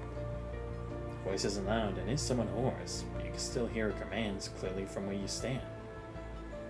Those whose numbers have been called, please proceed to your assigned battle zones for support. Number 7 through 29, 32 through 40. It's like reading from the Grim Reaper's list. You can definitely silence over the assembly.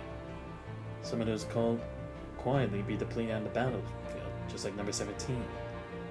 Was these young, fragile faces to shoulder their weapons and rush to a battlefield of certain death? Uniform weapons instantly move toward the battlefield with machine-like precision. A girl's silhouette flash across your vision and suddenly materializes beside you. Fighting alongside you is strangely exhilarating, you know. We might even create miracles together. What do you say, teacher? Should we take the field together this time? A playful, teasing smile appears on her face once more. She extends her invitation to you. For this battle, all humanoid combat units will independently assess the battlefield situation. The tactical teacher does not need to be involved. As if she's read your mind, Martha's gaze suddenly pierces the distance, fixed on you.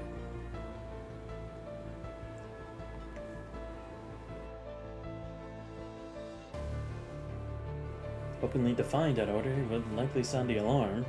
As Babylonian spy infiltrating Facility 141, you still have many things to investigate.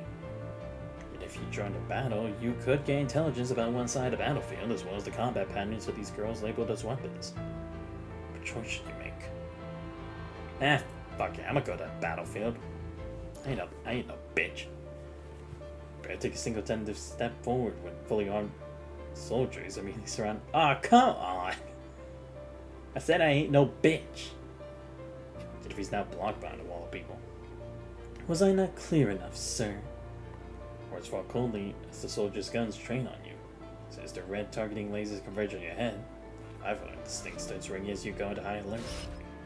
Your mission is to gather as much intelligence on them as possible, but your personal safety takes absolute priority over everything else.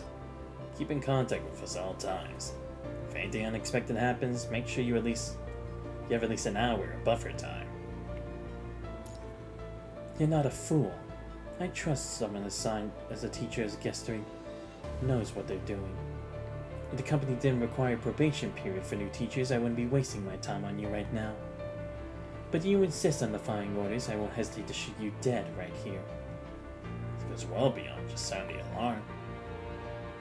Turn to your quarters and await further orders. Fine. Carefully weighing your options, you choose to obey the command. So much you need to uncover, and this investigation is far from over. You can afford to rush things now. After signaling your compliance to Martha, the targeting sites trained on you gradually shift away. Genevieve vanished without a trace, likely rushing to the battlefield herself. A word of advice. Don't get too emotionally attached to them. It's better for both you and them. These were hanging in the air, Martha turns away coldly and departs.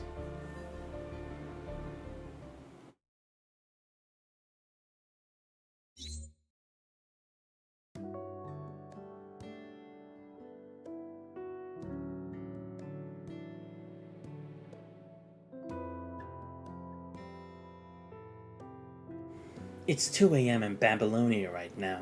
You'd better have a good reason for contacting me at this hour. Asmod, you'd be awake at this time anyway. Why are you even acting like this is a thing? You answer my calls for anything. I've encountered some strange mechanoids. Mechanoids? Weren't you on an infiltration mission? Do you know about the Leibowitz Company? A major android manufacturer from the Golden Age that had technical exchanges with Copperfield. Are you saying you've encountered mechanoids from the Leibowitz Company?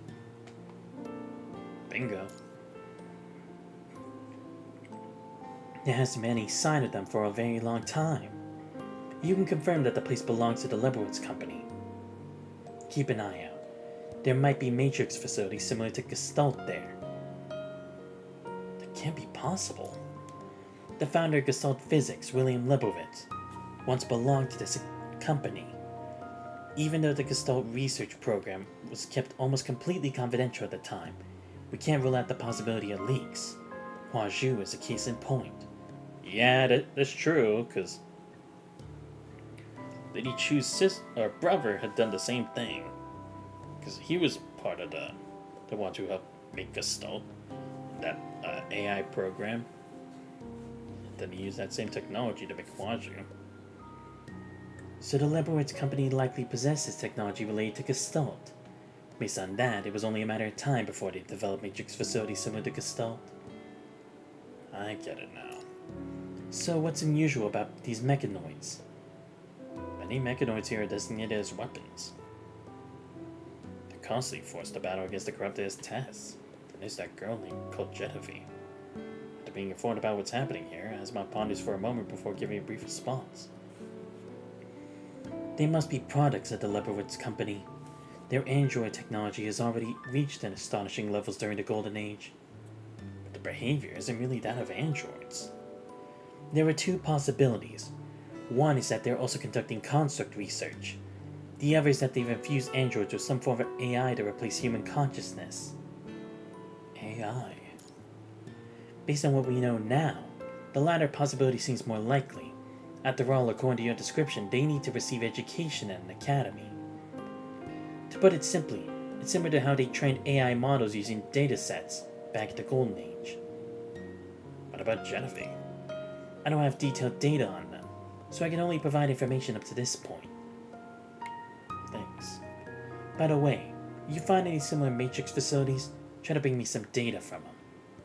Sure.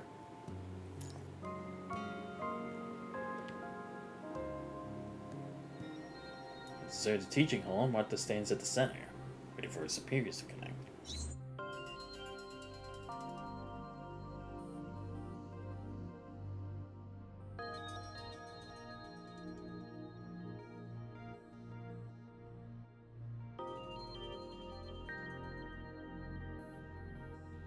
The results of the 5th test look quite disappointing, Martha. The teachers appointed by the company to guest her are all elites, possessing exceptional battlefield judgment. Given how dire the situation already was, why did you strip the tactical teachers of their on-site command authority during the emergency mission? The combat missions overseen by the previous tactical teachers almost all ended in failure, and the test results were far from ideal. I fear that's not your true reasoning, is it, Martha? Even though the results of previous tests weren't ideal, the presence of each teacher undeniably had a positive effect on the battlefield situation. Of course, at a corresponding price. Maybe many technical teachers prioritize protecting the company's high-value assets in order to achieve battle merits, such to excessive losses of humanoid weapons. I suspect that is the real reason you stripped them of their command authority, isn't it? However, allowing those weapons to make their own battlefield judgments won't necessarily serve to salvage the battle situation either. As long as we can effectively defend the central area, we can pass the final test. Preserving our forces during the earlier battles is absolutely crucial. Placing too much emphasis on protecting those weapons leads to the loss of outer battle zones, which ultimately puts the urban areas at risk. That's still far better than incurring having losses just to defend infrastructure that remains unused most of the time. You're so concerned about the welfare of your students. Are you still treating them with that humanized educational approach? Have you forgotten how the Knife Directive was used to eliminate a large number of weapons that deserted during the 2nd test? Oh, so they had... That's what it is. They deserted. I see. So similar to the situation that happened in Babylonia. Not too surprising. Especially considering it's like, since they're initially supposed to be weapons, the fact that they realize it's like, they're supposed to be given freedom, technically supposed to be given rights and all that stuff. They'd rebel more than Babylonia was like, at least they had some, but not nearly enough for what they were doing. Allowing them to develop consciousness leads to such outcomes. None of us want to witness something like that again. Since the 2nd test, the Academy has maintained a strict militarized management style for quite some time. You need to be clear about what they really are. Don't mistake their identity just because they're wearing school uniforms. At the end of the day, they're nothing more than weapons of war. But they are also company property. Keeping them ensures that we retain valuable combat assets. You should know that within the company, the opposition faction is still the majority. Most of the leadership believes that they are either unfit for combat duty or incapable of fulfilling it even with basic social awareness. The opposition is constantly eyeing us. If the inner ring of City 141 falls, control of these assets will pass to the other faction. Even though you control Glisterig, I must advise you. To pass the final evaluation, you must accept whatever consequences are necessary, no matter how great. Otherwise, control over these weapons will be handed over completely to others. And that's all then. You're on your own now. Cold moonlight streams in from beyond the eaves, yet Martha remains standing in the shadows.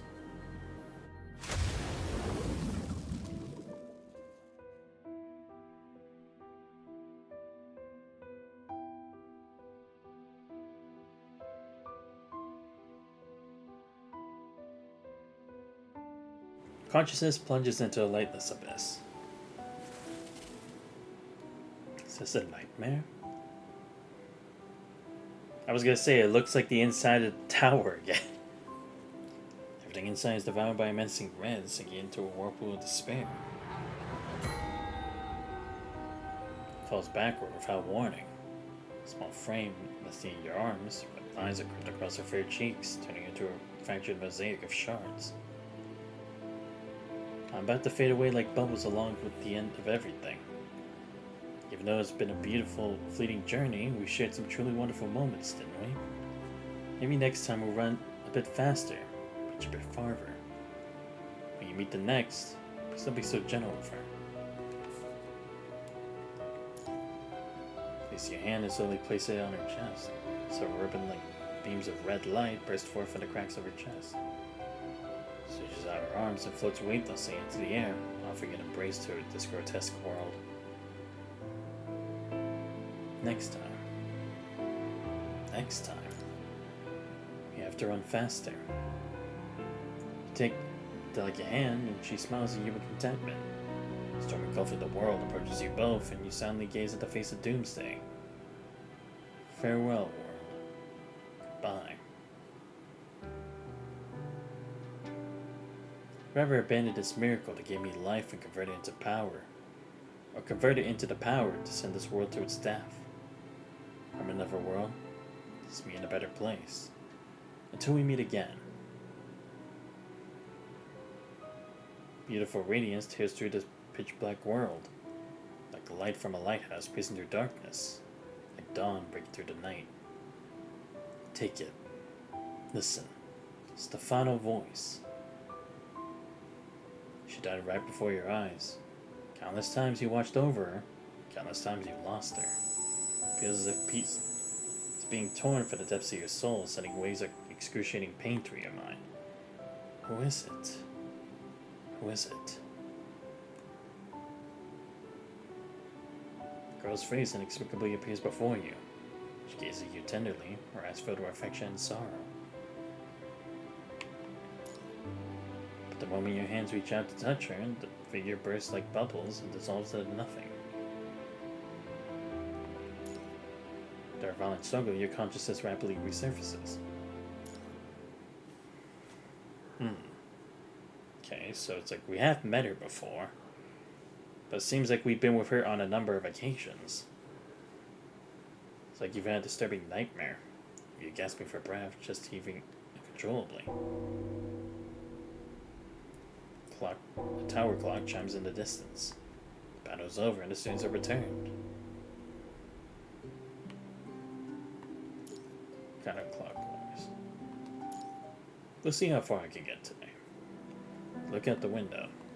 Students return to the academy, scattered and straggling, dragging their broken bodies. Crowds barely half as dense when they departed. Many more sacrificed themselves. Phantom images from your dreams still linger on your retinas. Morning sunlight fails to dispel the gloom brought by the nightmare. Genevieve, that girl, vanished so easily in the dream. Was it really a nightmare?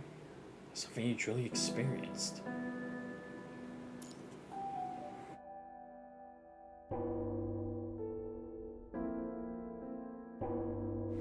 The phantom images fade away, but the bell continues to ring.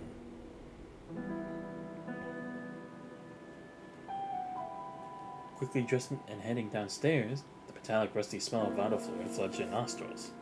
The liquid smears stretch from the stairs all the way down the corridor. Students pass by, supporting one another, but you still can't find that distinctive black figure anywhere. From a distance, you spot Martha and Evan at the school entrance. Past through the crowd, you silently note the numbers on the collars around their neck. 8, 10, 13, 22, 24, 26. Non-sequential numbers, vastly different from the roster Martha announced before the battle. Officer Martha, sections 13 and 14 have fallen. Communication towers in all sectors have been destroyed. Only Sector 7 retains an energy station and 2 computation nodes. The economic loss amounts to 1,382 standard supply units. Additionally, the walls of City 141 have sustained damage. The eastern wall is damaged with a minor breach. If Corrupted launch another assault targeting this breach, the city will come under attack. Have you determined why the Corrupted launched another attack so soon? No. What were the casualties among our humanoid combat units? We suffered roughly 40% losses, specifically units 9, 12, 14. She asked the numbers to Martha without expression. Martha listened silently, standing emerald straight. All company property losses have been fully accounted for. Hearing the report, Martha suddenly departs. She passed the bursar who was pushing through the crowd to get here. Where's the highest value unit? She's not on the casualty list. She's right here. Steps aside, revealing a black body bag. The opening of the bag, a pair of familiar vacant eyes stare back. You pulls the bag open, revealing a young girl's shattered mechanical torso. Delicate bionic skin is torn in large patches, revealing her mechanical skeleton split into pieces. What kind of battle could have damaged her so severely? She's just out of power, but she can still function. This is Genevieve's normal state. Her consciousness becomes unstable during extended battles, kills enemies recklessly, causing extensive damage to her frame. It's the only way we can bring her back. Her consciousness becomes unstable? Yesterday's battle was an exception. She usually doesn't walk back on her own in such an intact state. However, her target that day was number 17's body. Perhaps she didn't fully engage in battle because you had already retrieved number 17. Seems to be merely saying facts without understanding the cause behind the situation. No, she was there too. She helped me eliminate the corrupted. That doesn't fit her logic either. She usually doesn't follow the teacher's orders, but just fight alongside them.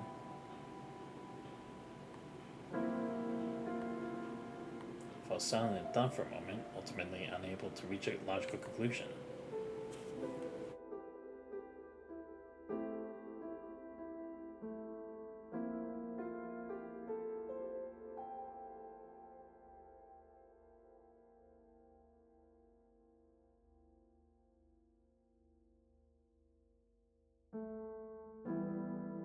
The morning course consists of simple tactical coordination exercises. After evaluating materials left by previous tactical teachers, you devised what seemed like straightforward training protocols, but the actual implementation fell short of expectations. I'm sorry, teacher. I just made a mistake with my commands. They're failing to exit the system again. Evik's face turns pale. It's not your fault. Even though Myconoids possess data processing capabilities far superior to humans, they cannot think beyond the shackles of their programming. Artist requirements prevent you from actually commanding in battle. Otherwise, 1/3 of the seats in the classroom are now empty. They all perished, didn't they? Due to their severe injuries, Genevieve is not participating in today's class.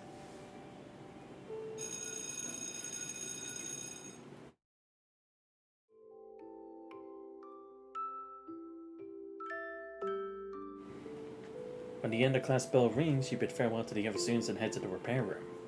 I'm going to check on her. Hello, teacher. Genevieve isn't here. At this hour, she's usually at the clock tower. You ascend the spiral staircase and find her at the top of the clock tower. Looks slightly startled. She hasn't fully recovered, and she sits there trying to reattach her right arm to her shoulder. Sorry. Apology skips your lips before you can think. Somehow it feels impolite to see a mechanoid in the midst of repairs. How rude of you, teacher. Teasing laughter is from behind you. Did you sneak up here without a word just to see me in this miserable state? Just want to make sure you were out of danger. Well, well. I never knew you were a teacher who cares so much about your students. Turn around. For permission, you turn around. Mysterious light flickers in the girl's eyes, making her thoughts impossible to read. Much of her body still exposed, with mechanical structures, cables, and connection ports clearly visible inside. Even in this state, she looks much better than a few hours ago when she was just scattered pieces in a burlap sack. How's your recovery coming along? So-so, I guess. At least I can move properly now. Why do you push yourself so hard in battle? If the neural interface in my leg hadn't broken, I could have brought back a few more. Focuses on connecting two cables as if discussing something trivial. She liked those weapons with no regard for her own life. If that were truly the case, she would risk her life to protect more valuable assets, not of her weapons. You risk everything for others. White tells me you've always been a lone wolf. What's the point of getting close to them? When we set out, the old hag must have warned you about some things, right? Me what? A word of advice. Don't get too emotionally attached to them. It's better for both you and them. For weapons, the stronger they are, the more recklessly they'll throw themselves into battle. Unnecessary emotions only limit their strength. And for you humans, treating weapons who fight at dawn and die by dusk, these people will only end up hurting yourselves.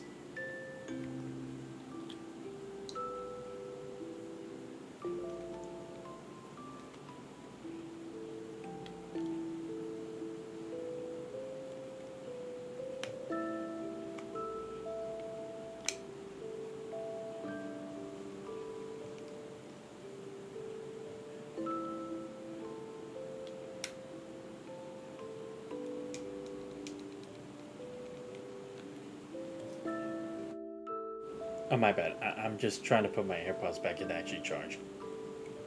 But they have their own emotions too. Showing empathy towards those who can feel is almost as an instinct of human nature. Are you referring to White, the one who showed you around campus after I left? As if reading your thoughts, she suddenly mentions his name. Yeah. She was sacrificed in the battle just now. I like the word story. Was White planning to become a novelist? I'll definitely write a story that will have teachers singing its praises. How'd she die? I don't know. We were in the same combat zone, but her serial number appeared on the casualty list. Her calm voice betrays a certain numbness. She liked to stare at the sky, but entered diary mode whenever something interesting happened, and even wrote about things beyond reality. You notice so many details. Thought you weren't close to them. Of course not. I only spoke of her a handful of times. After all, they'll all be used up sooner or later, so there's no point investing too much emotion.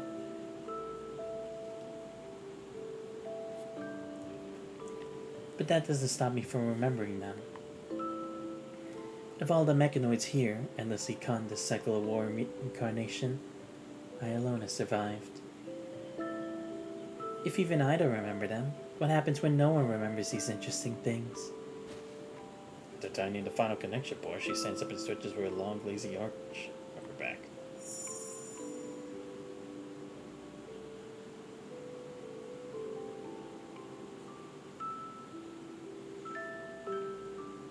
Snow White daylight pours into the room, paving the young girl's figure in a dreamlike silver-gray hue. The same playful, enigmatic smile as when the two of you first met, she dares to look back at you. Commandant, after spending so much time here with me, you must have noticed by now, haven't you?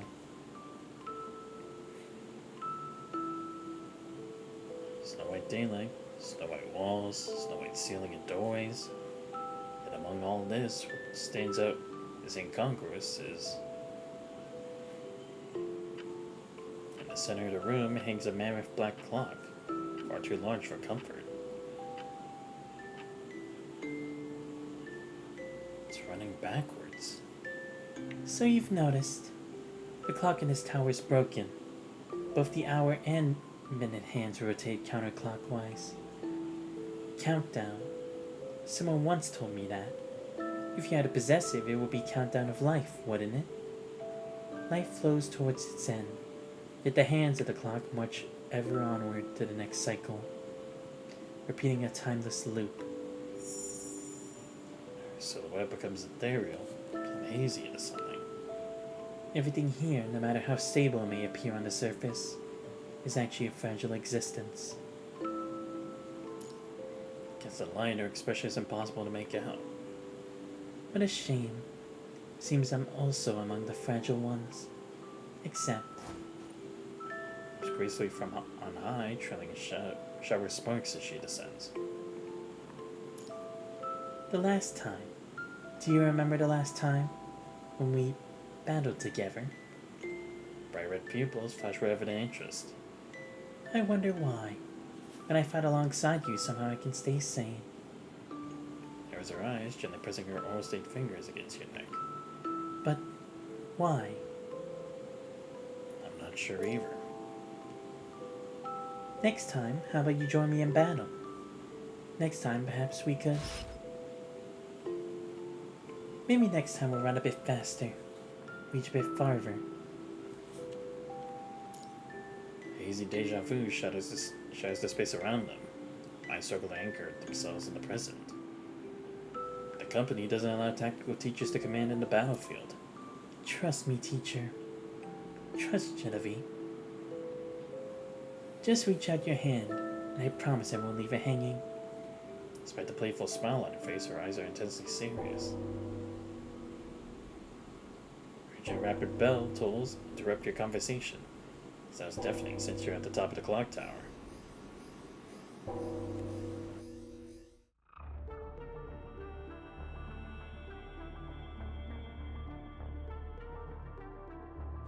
Is everything ready? It's all done. This frequency will lure them toward the breach of the city wall. Excellent.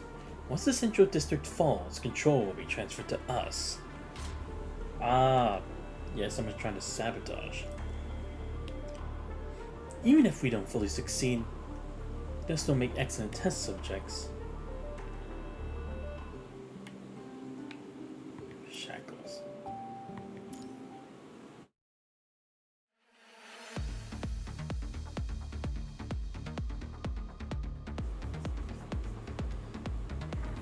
If a 3 structural deformation detected in the East District Wall Section B2 with a new breach form. Estimate the number of corrupted, report remaining personnel in Section B, and prepare to update tactical strategy. Estimated at 85, still increasing, approaching in waves. 5 personnel remaining in Section B, currently establishing a new defense network. Query: can Section A provide reinforcements? Reinforcements not possible. Section A breach is larger. They're down to only 9 people ourselves.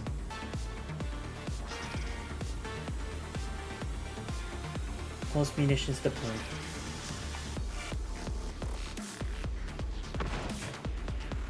Human child detected.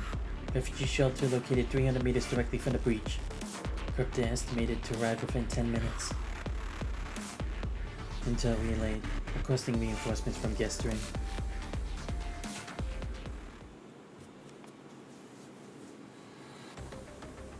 Active control. Intel received. Processing. Did extensive damage to communication stages. During the 5th test, signal coverage here only extends to the battle zone near the edge of the wall of number 144. In other words, the fact that we once again detect the corrupted's movement patterns means the city is already in grave danger.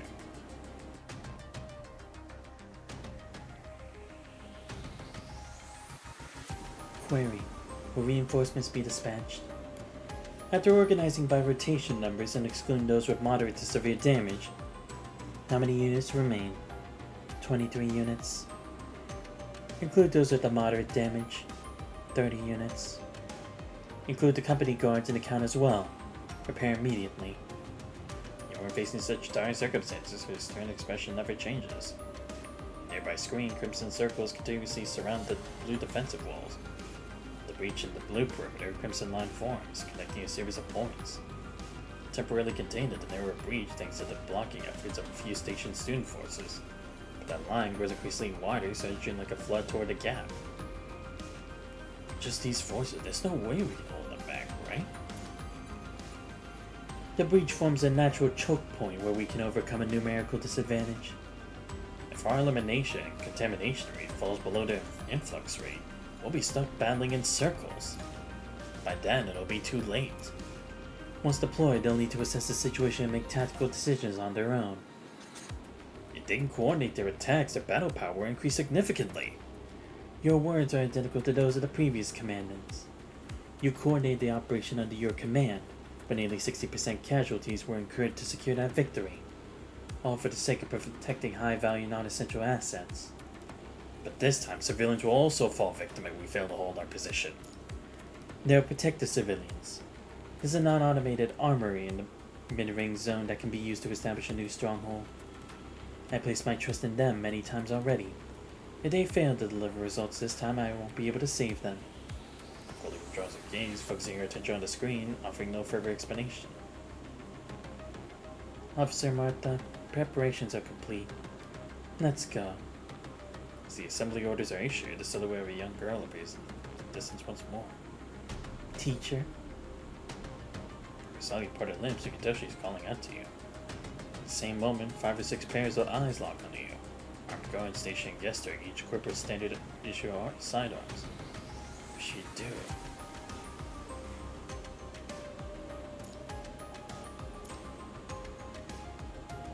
In your college, it'll be searching for a long, lazy arch. I hear your voice, teacher. Following your movement, the soldiers raise their guns once more. Stand down immediately. I won't say it a second. All the raised weapons are suddenly knocked to the ground. You dare to lay a finger on this person? Genevieve, obey our orders, or else. Don't stand in my way, okay? Black shadow flashes before you, and by the time you regain your senses, all the armed soldiers have been completely incapacitated. I said it before. Just reach out your hand, and I promise I won't leave it hanging. She triumphantly takes your hand in hers. Come with me now, dear teacher.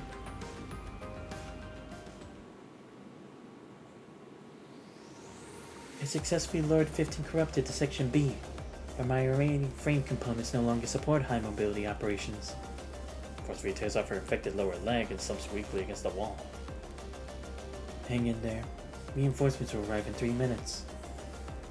They'll prioritize Section A, where the remaining computational nodes are more valuable to the company. That's why I lured them away. By reinforcements, I mean just me. Sound of high-speed movement cutting through the air. Comes through the communicator.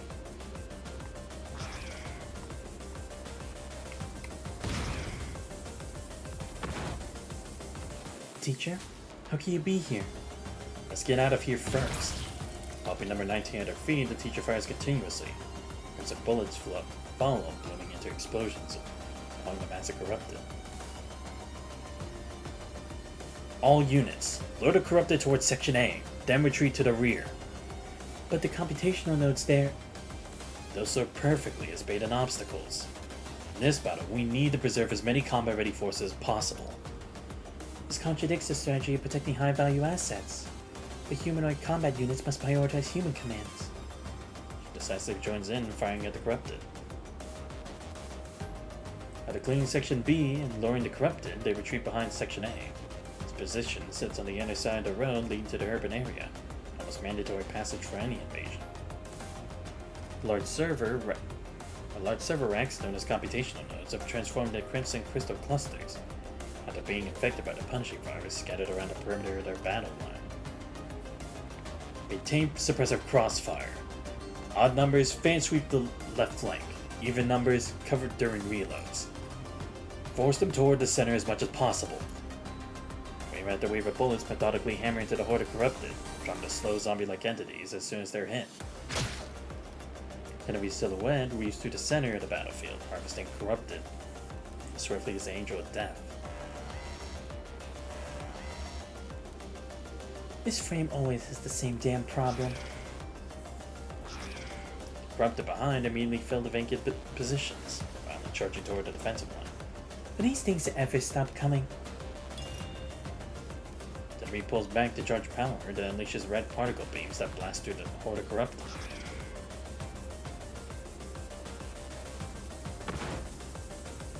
Though this blast takes down numerous foes, it also sends the survivors into a frenzy of rage. The enemy swiftly draws her greatsword, cleanly cleaving the corrupted charging toward her in half. Damn it. It's happening again. A woman among the corrupted staggers momentarily. She steadies herself again. She launches into the enemy's ranks like a burning comet. This is bad. She's gone haywire again. She pulls back from the horde. You glimpse wounds of various sizes covering her body. Armor plank cracked and mechanical skeleton exposed. If this continues, she'll completely fall apart again. Genevieve. She continues fighting as if deaf to your calls. You may trail of after images in her wake. Calm down. Just like when we first fought side by side. Guide her mind, encouraging her to follow your movements. In her daze, Genevieve raises her gun and fires at the corrupted in her sights. Teacher. Consciousness seems to be somewhat clear. The corrupted in their line of fire drops instantly. Aim, pull the trigger, bullets fly. Two of you match each other's movements, gradually forcing the remaining corrupted toward the center of the road. The girl's consciousness slowly rising from a murky swamp. Grips her gun with both hands.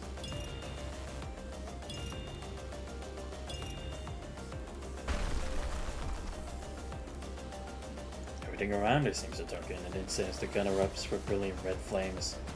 There's a scorching heat billowing outward. Accompanied by thunderous roar reverberating in your ears, there's a light to the thick gun smoke. You see a dense battle line from above all the way to the end of the road. The corrupted collapses like brittle twigs. There were only a few bodies still standing from sheer inertia, before they too toppled to the ground like broken reeds.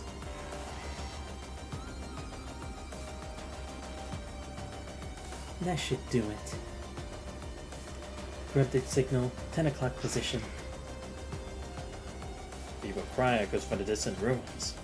Raptor hiding in the corner raises its butcher knife toward the shivering little girl. Genevieve, no!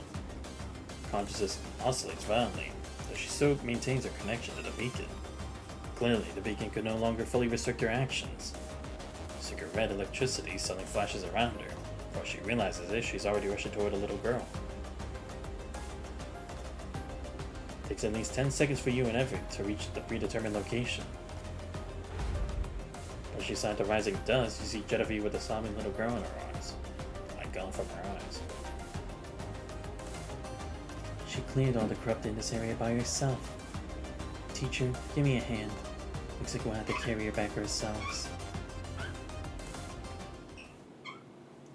Yo, what's up, Blocks? Look at the stream. Hope you have a good day. The world is ending. Only one person wanders alone at the center of a dying world. Rocks crash down suddenly from the doomed ceiling as the ground beneath gives way in an instant. In the moment of falling, her vacant eyes fix upon an inverted clock. She's tried everything, yet nothing can be done. Finally found Punishing Gray Raven stream. Ah, okay. Yo, what's up, Blocks? Hope you have a good day so far. Like I said before. But dang, you were looking for a Punishing Gray Raven stream? What, was no one else streaming for today? Or maybe someone did earlier in the day, I don't know. The march of destruction does not halt for one person's despair. It simply moves toward the end alongside the dying world. How many times has she returned to the starting point of Matrix? There were Spanish... Really? There were people streaming it in Spanish? Huh. I didn't know there was that wide of a fan base for it. I mean, I knew there was already a good amount of people who are here for it. Try to find an English stream? Ah, okay, I gotcha. Hey, that just goes to show you how entertaining Punishing Gray Raven is as a game, so... I'll take that at least. Weeping Girl reminds her so much of her former self. Start to slide the stream, and now Genevieve must awaken from it. So she reaches out her hand, transcending countless cycles of despair. So that person once extended their hand to her at the beginning. Voice calls her name. Whose is it? Collapsing world suddenly freezes in place. But do you actually play Punishing Gray Raven Blocks, or you just here to just watch other people play it? Just out of curiosity. Look, yeah, but the bad thing is there's only 4 people streaming it. Ah, okay, so just not many people streaming it at a time. I guess that makes sense. Because, yeah, it's like, right now it's like, by this time most people would have already gone through the story of, for Selena and Vera by this point. Yeah, I actually play. Oh, okay, cool. Another fellow player Punishing Gray Raven. Love to see it. Chosen one. Genevieve. Psycho destruction gradually resets itself. The chosen one. So Genevieve desperately seizes your hand. Yeah, that's true. Waiting for DMC update. Yeah, because that's what I think it really is. Like, people are in for it for like the whole game. Because I'm just doing the floating record because I'm just interested in all the lore. Because the combat's also fun too, but I also love how like dynamic the gameplay is here. Like sometimes you'll be the commandant, sometimes you have to sneak around, sometimes you have to do puzzles, sometimes you just do boss fights, sometimes you have to go up against like large armies of corrupted. So it's like everything about this game just has me like so interested. So I'm like, I'm already all finally caught up in the main story. It took me so long to finally get there, but I've done it. So now I'm just like doing the floating records because I want to get to know more about all these other constructs who I don't really know much about, but I'm really interested in. So the transport vehicle to return you. So how long have you played the game? I've played since October, I think. It was when they had to collab with a BlackRock shooter. Guardian Soulblade actually recommended this to me. And I have been in love with this game since. Like, the boss fights are fun. to play. There's so many different fighting styles for so many of these characters. They have their own weapons, so it's not like, oh, it's just everyone uses the same kind of sword, but just a different look and different stats.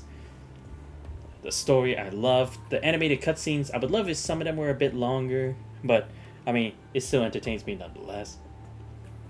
And again, the story is just so nicely interwoven and such. And I've been looking for games like these that have like great storytelling. The chosen one. The girl lying down suddenly bolts upright, tightly gripping your hand. Mechanoid strength is no joke. Your dirty exoskeleton, intense pain shoots through your palm. Chosen one. But the typo. Oh yeah. I mean, to be fair, there will be typos, but it's like not every game's perfect, so I can get by that, you know? Like even some of the more put together games or ones established by big companies will have typos, so it's like I can expect that, you know? Like whether it be like the Honkai games or JRPGs, I'm kind of used to it, so it's like it doesn't really bother me as much. Stares blankly for a moment, then, as if suddenly comprehending the situation, abruptly withdraws their hand. Oh, it's just you, teacher. Turns her face away in disappointment. Who's the chosen one? You were repeatedly calling out that name just now. Lux, yeah, that's true, but look, what? No, exactly, because that's the other thing, is like, I played Wuthering Waves already since the beginning of it, but then I was told about Punishing Gray Raven. It's like, I know I heard about it a bit, but I never really got, like, to that point yet, because I was just focused on, like, Honkai Impact 3rd and Honkai Star Rail, because I really needed to catch up on some of those. And since I had already finished Part 1, I was like, now's a good time for me to find another gacha game to do. And then I got this. Same company? Yeah, that's what Guardian had told me, and I was like, hey, if a company like Kuro Games had already done a good job with WoWa, they might actually have something with Punishing Gray Raven, and they have not disappointed yet. Like, don't get me wrong, some stories won't be, like, in here as amazing as, like, a lot of other chapters, but, you know, sometimes there will be, like, neutral or alright chapters, but there have definitely been some banger ones. So it's like, I can't really hate on it or give too much, like, negative comments, considering it's like, I actually have enjoyed it. They really cooked for PGR. They really have. And again, what I love is just how easy it is to get the hang of the gameplay. It's not too difficult to understand. They provide a good amount of, like, understanding both in story or when doing side quests or just, like, doing endgame stuff. And it's actually pretty easy to get a lot of higher rank or, like, S-tier characters compared to, like, other games where it's like you have to wait forever to get it. But, like, I like this system of, like, getting shards so you can actually get them. Reminds me of Honkai Impact 3rd, but it's much easier to collect here compared to Honkai Impact 3rd. And trust me, I've played that game for a long time. And this is by far my way better account compared to that. Like, so, who will you pick for the DMC update? I mean, I'm a hope to get both. Virgil and Dante. Because the thing is, I know nothing about Devil May Cry. That's actually something I'm going to be playing later in the year. But it's just like, just from like the small clips I've seen of them, whether it be like YouTube shorts or stuff like that, and then seeing the trailer of the collab, or not the trailer, but like that little teaser they had, I just had to get into it again. So that's why it's like, you know what, since I have a lot of time and I'm still interested in the story, I might as well just go for the floating records. Just keep entertaining myself, you know? Not just stay like, oh, I got nothing else to do, so I don't need to do anything. You have so much fun. I mean, hey, I've seen some of the gameplay from videos of those playing from the China servers, and it looks really good. That's why it's going to be even more fun actually playing it in person when we get that collab out.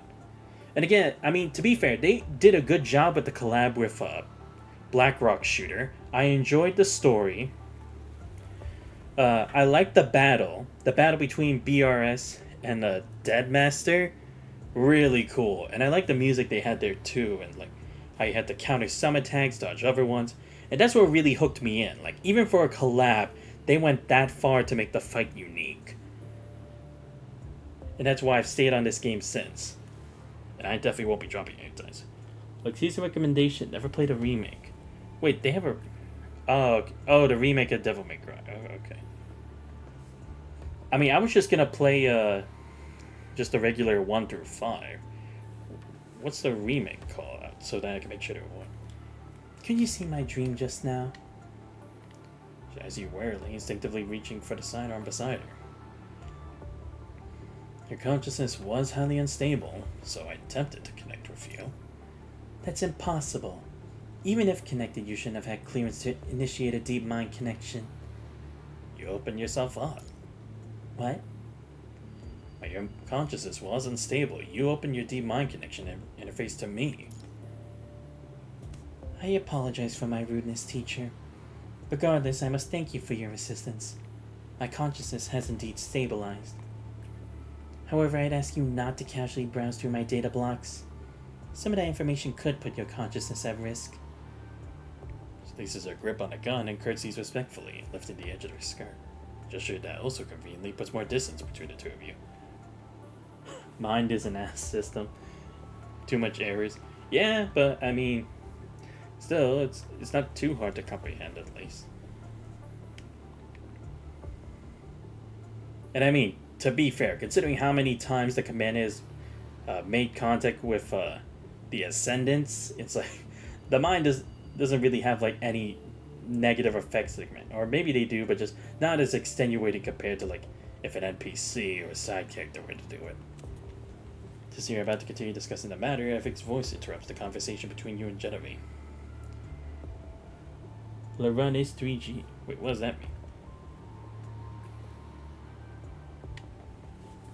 We return to guest ring. Ah boy, am I about to be bitched at by Martha? What's happening? What detraction frequencies already set up? Why the corrupted only just breaching the city walls? The scouts spotted a human participating in the battle. Probably the new tactical teacher set by the company. New tactical teacher? Didn't that woman already prohibit instructors from participating in combat? However, the tactical coordination of those weapons has been exceptional.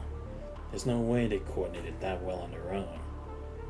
The fact that they managed to contain the corrupted in the outer ring, likely thanks to that commandant's leadership. Always meddling where they shouldn't. That battle wasn't even supposed to be the commandant's responsibility. Our plan's been delayed. This continues, they'll likely have time to prepare their defenses. How long until the factory can organize the next wave of attacks? At least 12 hours. Speed it up. The faster the better. But if we produce the corrupted at maximum capacity, the equipment will overheat. I'm afraid the attack after the next will be delayed much longer. That's fine. We can't give them too much time to recover between attacks. What about the tactical teacher? I'll find time to have a little chat with the teacher. We can let that teacher interfere with the transfer of control. Or we can't. You really had a nice voice. Are you considered voice acting? No. Honestly, no. I don't know. I don't really consider my voice that great for the voice. I'm just at least trying. Because I hear myself in my recordings, because I post these on YouTube after. But I usually don't think my voice is that great when I do it for like other kids. I just try to do so because it's like, I know it's annoying for people to like actually read the thing the whole time. So I figure it's like, I might as well try to voice it, because some of my favorite YouTubers actually voice the lines themselves. Sometimes it may be like not the appropriate voice, sometimes it might be not be it, but at least it helps you with the realism in the story and with the vibes. You feel me? Like Nico B, Razbowski, who else? Well, a lot of other YouTubers. So I thought, I might as well try that too, because then it's more enjoyable than just reading text yourself. Why they refuse to relinquish command? It's best that they surrender willingly. If not, we won't wait any longer. The longer we delay, the more complications arise.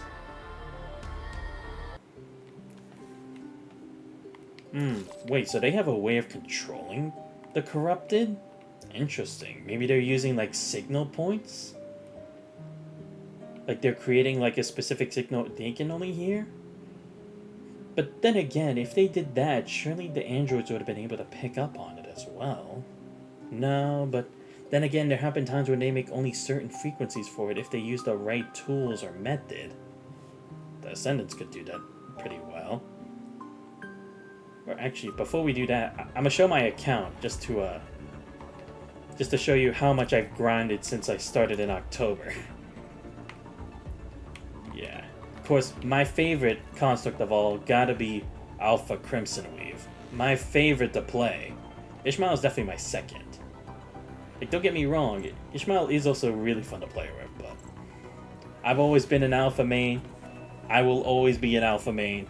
I always use their Thunder team whenever I need to from, like, PPC. Lucid, interesting role that I got to this point. I have a good amount of my stuff to a double S rank. Oh, that's right, I got Lamia to double S rank recently too, I forgot. I still need to get her main weapon though. But that's something for me to solve later. Let's see. Nanami, I could definitely get that. Hanyin got double S, Slay Caprizio, Chushukra, Bianca Stigmata. Vera, she's the one I'm working on right now to get the double S rank, because I need to switch her for Liv Imperia for my fire team. Because unfortunately, I've just not made the best use of her, and her playstyle is a bit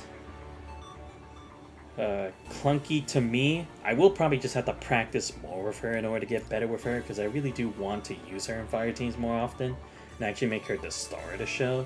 But it's just really hard for me to do that, considering like how much more efficient it is with other units. Lee Hyperreal I only use in certain cases, but anytime I do, I love fighting with this dude. Definitely in the top 10. Blackrock Shooter, fortunately couldn't get her to double S because I think it was like when I started the collab, I think it was like it was already halfway through the date of when it started, and I was going through the entire side story for her, or collab story, so I only got that much.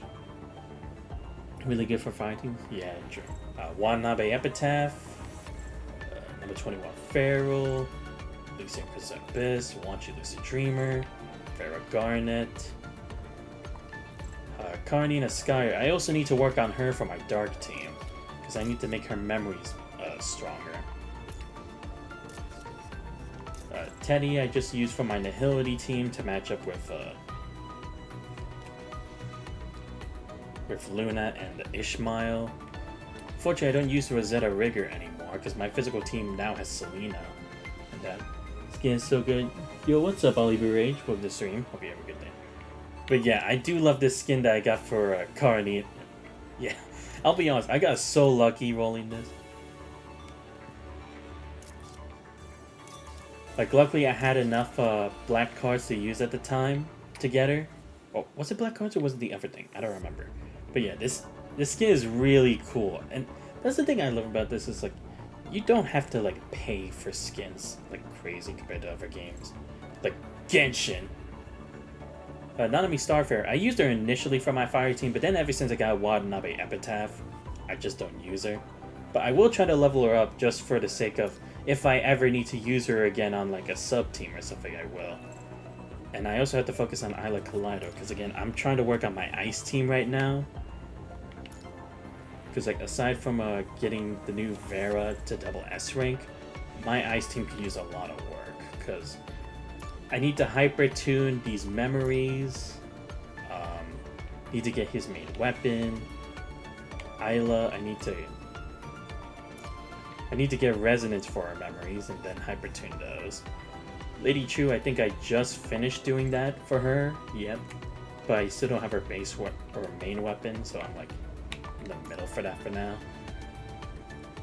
Agreed, the skins are so good. Wow, premium skin with my FTP. Exactly, it's like, that's the good thing about here. It's like, it's not impossible to get these, even if you're like free to play. I mean, I'm not completely free to play, but at the very least, it's not too constraining. If you know what's stupid, since I'm new. Nah, that's right. I got Lunar Oblivion. Nice. I also love playing with Lunar Oblivion. Like, I like to mix between Ishmael and Luna Oblivion for the Nihility team because they're both just so fun to play with. Okay, yep. Flux, I'm back, but it's just expensive. Nah, I mean, yeah. It is expensive to get the skins for characters, don't get me wrong. Like, I'm not gonna deny that. But at the same time, it's... like, when there are break periods in between from, like, banners, it's not that hard to do it. Unlike in other games where it's like, they already have, like, so many new characters that you can't afford to, like, get a skin. That you spend like crazy. Well, I thought I skipped this thing. God damn it. Oh no, I don't want to quit the game yet. Well, let me just get through this real quick. Oh yeah, I remember. This is the third time I'm going through this. I mean, I'm not complaining. It's like, I know I put skip for this on the PC, even though I usually play it on my phone.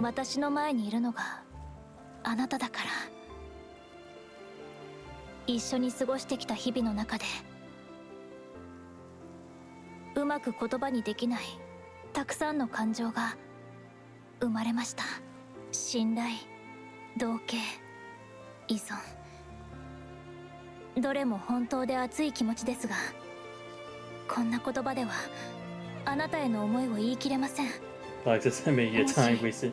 Hey, I mean, for Lucia, it's not wasted.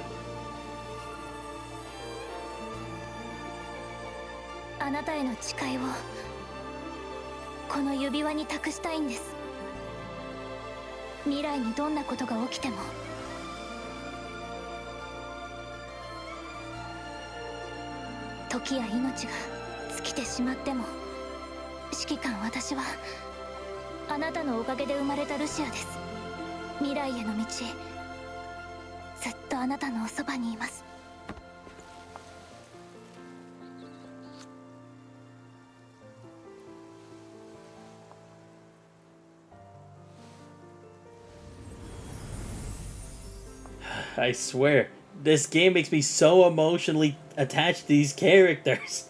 Like, what the hell? Like, it's so hard for me not to get emotionally attached to Lucia, just overall. Like, with that as well, come on. Well, even though I've been getting hard pity on almost everything except for the gun. Oh, really? Well, I mean, to be fair, I also have to reach the Research 60 to get mine. But there were times where it's like I've gotten them at like 40 or 30, so I guess not too bad. Looks, by the way, should I get Lucid Dreamer in the dorm? I need a new team. Yeah, I mean, I'd say Lucid Dreamer is a great unit to use. Because the thing is, with my Ice team, surprisingly, I always see myself using Wanshi as my main gun, as my main DPS in the fight. Despite the fact that I have Chu Shukra. And that's what surprises me, because it's like, I've recently gone back to learn how to actually use her, because I noticed I wasn't really using her effectively. But the thing is, I don't know, it just always felt kind of like I always had to wait to generate the orbs to attack. So I always felt more comfortable using Wanshi. And he actually works a lot, especially since he does give you kind of like invincibility frames when he's like shooting from his pistol. Like when he unloads all the shots. So I would say that's actually a great unit to use, because you can use him as your defense, or I mean as your tank, but he's also a good potential DPS for your Ice team. So I'd highly recommend it. Oh yeah, that's heartbeat. It's only good Ice unit, right? With you. Yeah, basically. Double S nice. Yeah, I'm working to get like almost all my main units at double S.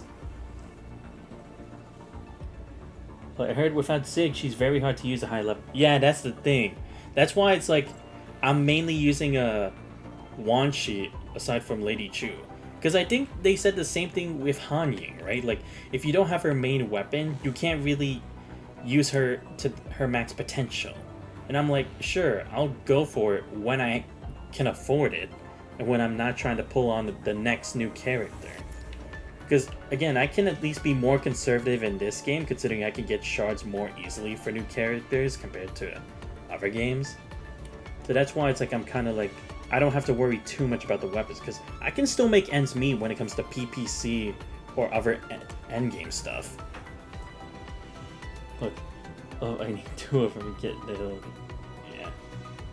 Oh, wait. Also, I noticed I need 1 for each element. Basically, then it fixes eventually for content. Yeah. That's fair. Because I can at least make teams for, like, every single one. Because, let's see. Like, just if I show... yeah, because I've already done this for this week. Unfortunately, I couldn't get myself to 15,500, but that's because primal projection was hard to do. Should I get the full life?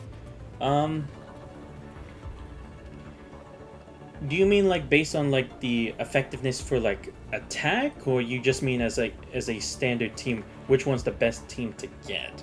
Because I mean, full ice, again, the problem is it's pretty complicated to use my full ice team because I don't have the signatures, I feel like I'm not really using them to the best of my abilities. So unless you can find a way to save up to get the signature weapons along with them, I would say no. But that's just from me and how I'm playing it. And I've only played since October. I haven't played for like a full year yet. And I mean, the memories aren't that hard to get, so at least that is helpful, and the resonance too. I mean, already full lightning team. I love my lightning team. Like, that's my top 2 favorite teams. Seriously, my Lucia is almost, or I mean my Alpha, is finally almost at triple S. I just need 5 more shards, which I will try to get from like PPC or other stuff. But yeah. Like I said, unless you find a way to like fully invest in your ice team, I would say it probably isn't the best. Because again, the main ice team you usually go for would be Isla Kaleido with Wanshi Lucid Dreamer and Chushukra. Unless you can find a way to do... Well, then again, I guess you don't necessarily have to get Wanshi Lucid Dreamer if you already have Chrome Glory. Where is he? Here. And I guess for DPS, if you have a Lucia Plume, that can also work out to your advantage, instead of having a Chushukra. But I don't know how that team really works, because I only just recently got Lucia Plume, because I was like, what S rank do I want that I don't already have? And I know I could have tried to like increase them to like another rank, but I really just wanted to get like this version of Lucia, because like I play her in the story, but I don't actually have her as a character, so I went for her. So yeah. Ollie, right now I'm working on getting Vera, but so far I'm doing Ice Glaceon team. Physical is being built now with Virgil dropping Lightning and Vera for that team. Ah, okay, I see. But I actually need a new team. Ah, okay. Yeah, then I guess you can go for it. Because again, it's like I still make decent ends meet with them without their signature weapons. But I would just say if you're like hardcore for PGR and trying to go for like the high counts, it probably would be better not to. But again, that's just my opinion. Guardian Soulblade is actually my senpai for this, because she's been with me since the beginning. So she would actually know more about that kind of stuff. But I would just say, just from everything I've gone through so far, and actually reaching endgame for and me always challenging this and a Warzone every week and the Norman Revival plan, that's just how I would put it. Wait, then I have Lunar Obliv Dark Sub until Bianca comes out. Oh, right, yeah, for the new Bianca. Okay. I'm only getting Sig if I can for any unit. At least we'll try to get 5 stars. Yeah, because I actually had to save up for a while for when I got Ishmael and her weapon. Because I saved for a while to get that. Because I was like, even though Ishmael hadn't been a part of the story like as an enemy, she was still very interesting to me. And then when we had that boss fight against her, I was like, whoo, I have to get her. So I had to save so much to get her weapon. Luckily with the normal revival plan, I was able to get the tickets I needed for her cub. And yeah. And now she's one of my greatest heavy hitters in the game. This is interesting. Ishmael is so good, I want her so bad. But right now she won't pick this. Ah, okay. Yeah, because I mean, for me, I love Ishmael. She's definitely one of the greatest characters to use in the game. Like, every time I use her for stuff, it's almost like she melts the enemy. And I'm like, what? She makes it, because for me, the easiest one for me to use, where I do the most damage output, that I've dedicated a lot of time to, was Lucia Crimson Weave. She does a lot of good work for me. And now it's like Ishmael is practically on par with her, and I'm like, yes, finally, another dominant DPS queen. I needed that for so long. Like, don't get me wrong, a lot of these other ones were good units, but it's like Lamia's getting harder to use at the time unless I get it to double S and her signature weapon. So having Ishmael was just a blessing in disguise. Like, I got double S Nanami Starfarer kit though. Oh, okay, that's good though. Love Lamia. No, because that's the thing. It's like, that's why I'm like struggling between, do I want the new Bianca or do I want to keep Lamia? Because Lamia's gameplay is actually fun when she turns into a mermaid and stuff. But I don't know too much about the new Bianca to say if I would roll for her and then replace her on the team. Because like I said, I love Lamia stuff. Look, you know you can put her in the same team. No, yeah, no. I wanted so bad. I was told not to, so I'm not. Really? Okay. I mean, it's up to you at the end of the day, man. I mean, I just really wanted Lamia because when I tested her out before, her gameplay was just so much fun. I just had to get her. Plus, she was good for my dark team for a long while. But yeah, she's super fun, but I've been told lately from CM plays that new Bianca Dark roleplay. Yeah.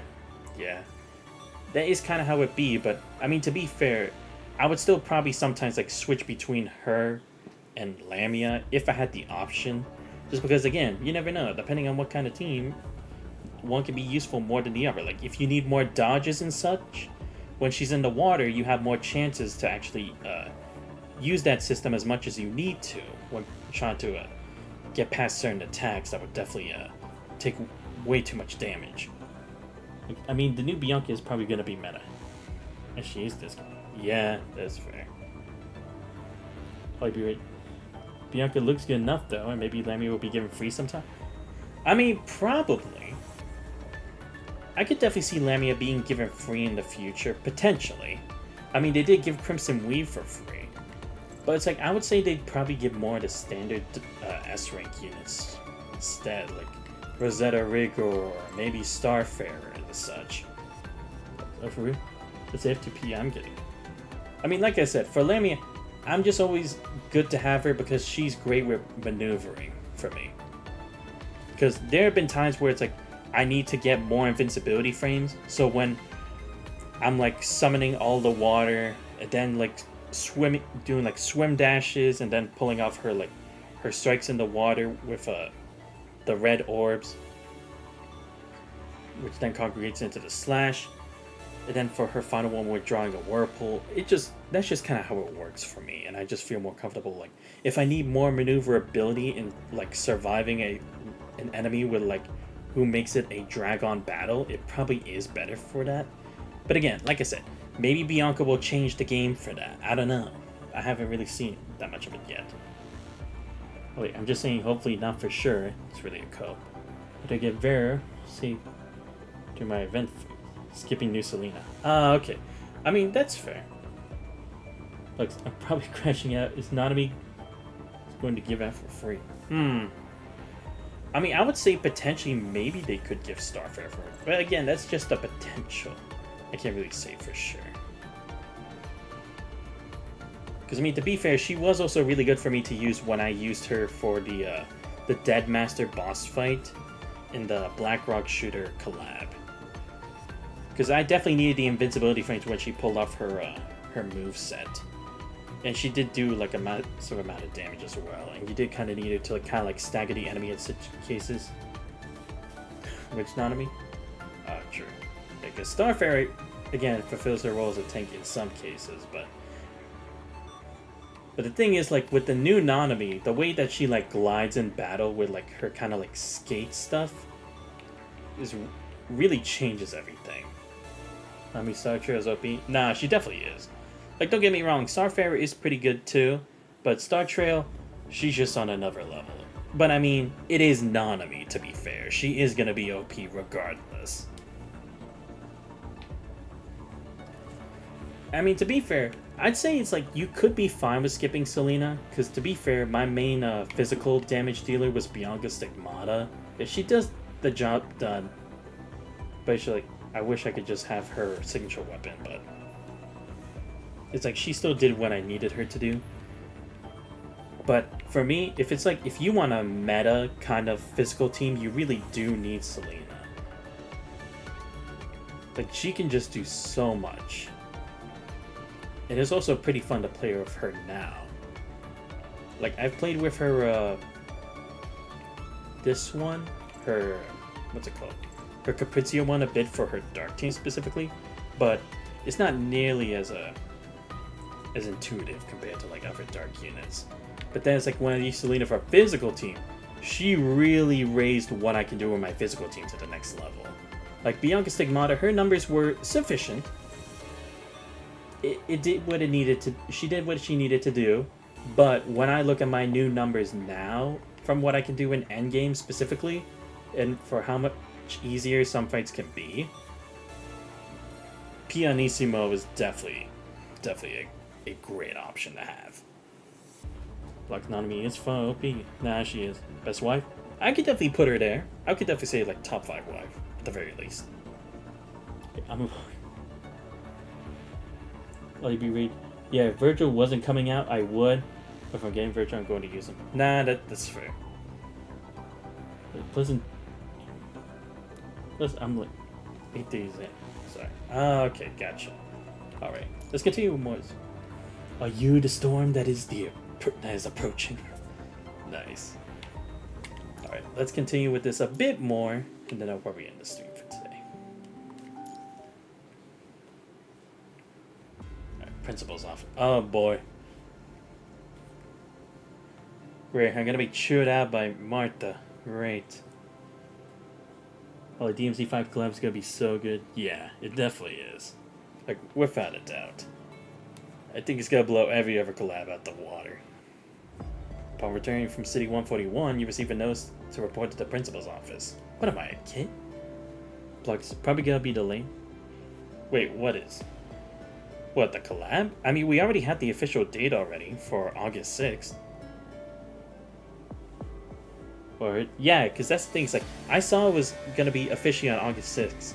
And this event with Pianissimo and the new Vera thing in Genevieve is gonna end on the 6th anyway, so it is official. I'd be surprised if they took it back now, but I honestly can't see them doing that. Oh yeah, they can't delay now. Yeah, because I mean, if they did, it'd be a dick move.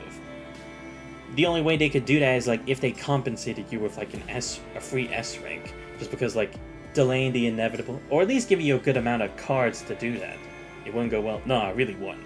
It would crash just as bad as Honkai Star Rail did with the fake collab. And I can tell you, it was bad.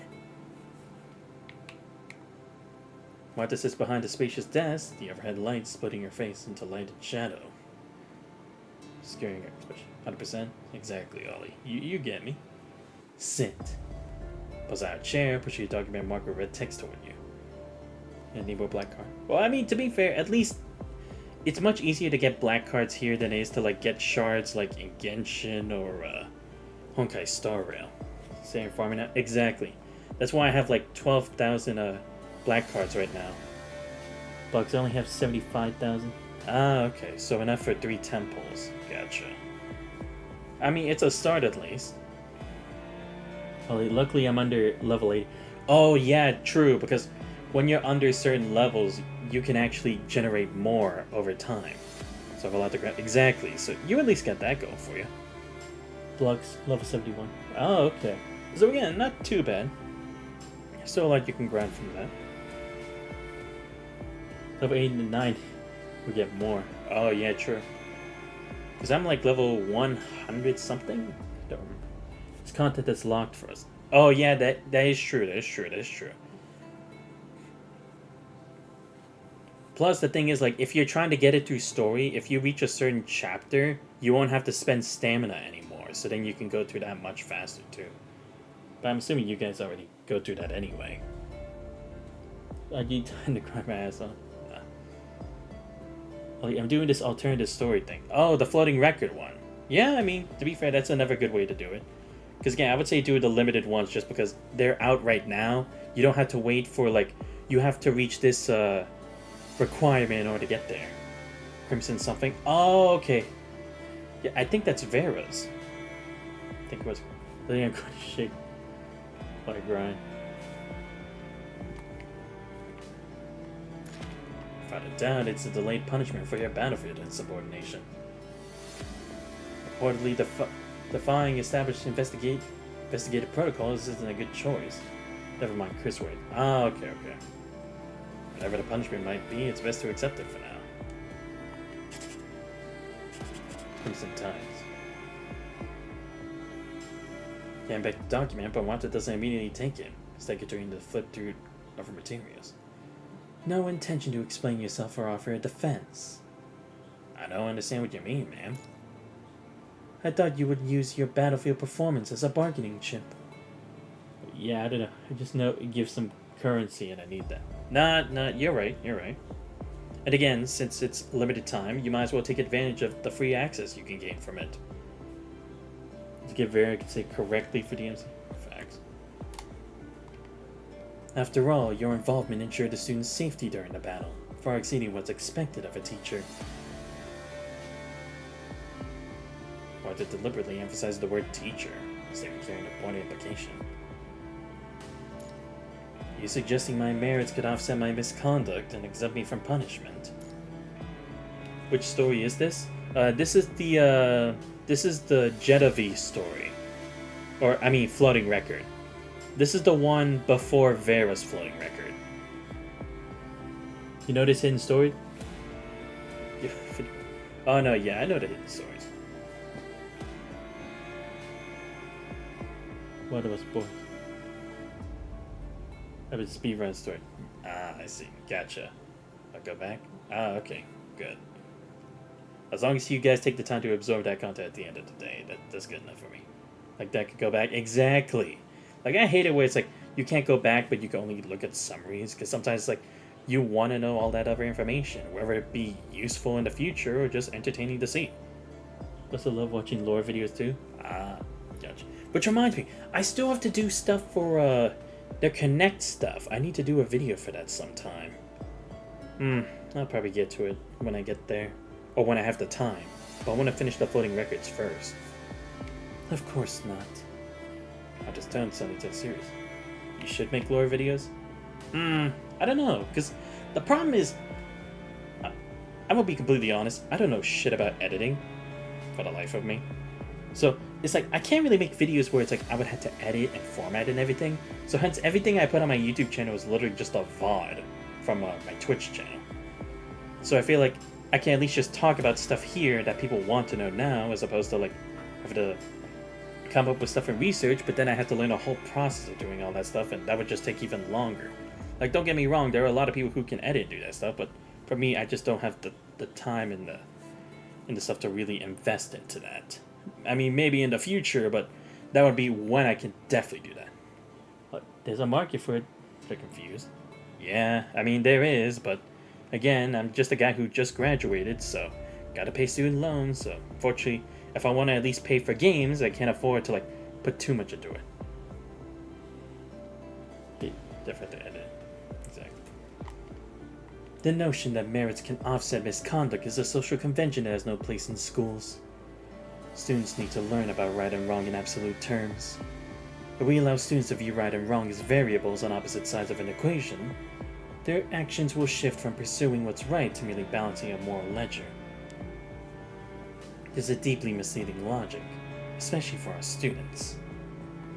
Raise her head, meeting her gaze. Despite her white hair and wrinkles, their dignified resolve in her eyes remains unshakable. Good results cannot conceal improper judgment, just as poor outcomes cannot entirely invalidate noble intentions. What about you? What's your purpose behind all this? The challenge remains unvoiced, concluding her cryptic lecture. The abrupt knocking shatters the tense atmosphere in the room. She frowns toward the door and lets out a soft grunt. Her demeanor noticeably softens. That's enough for today. Return to your class, Teacher Xanthos. Huh? What about the punishment? She buries herself in her books, not bothering to look up. According to the relevant regulations, teaching credentials should be revoked from instructors who disobey orders during special circumstances, with suspensions pending investigation. Yeah, just read. Yeah, half a year. So just to get a lot of time to.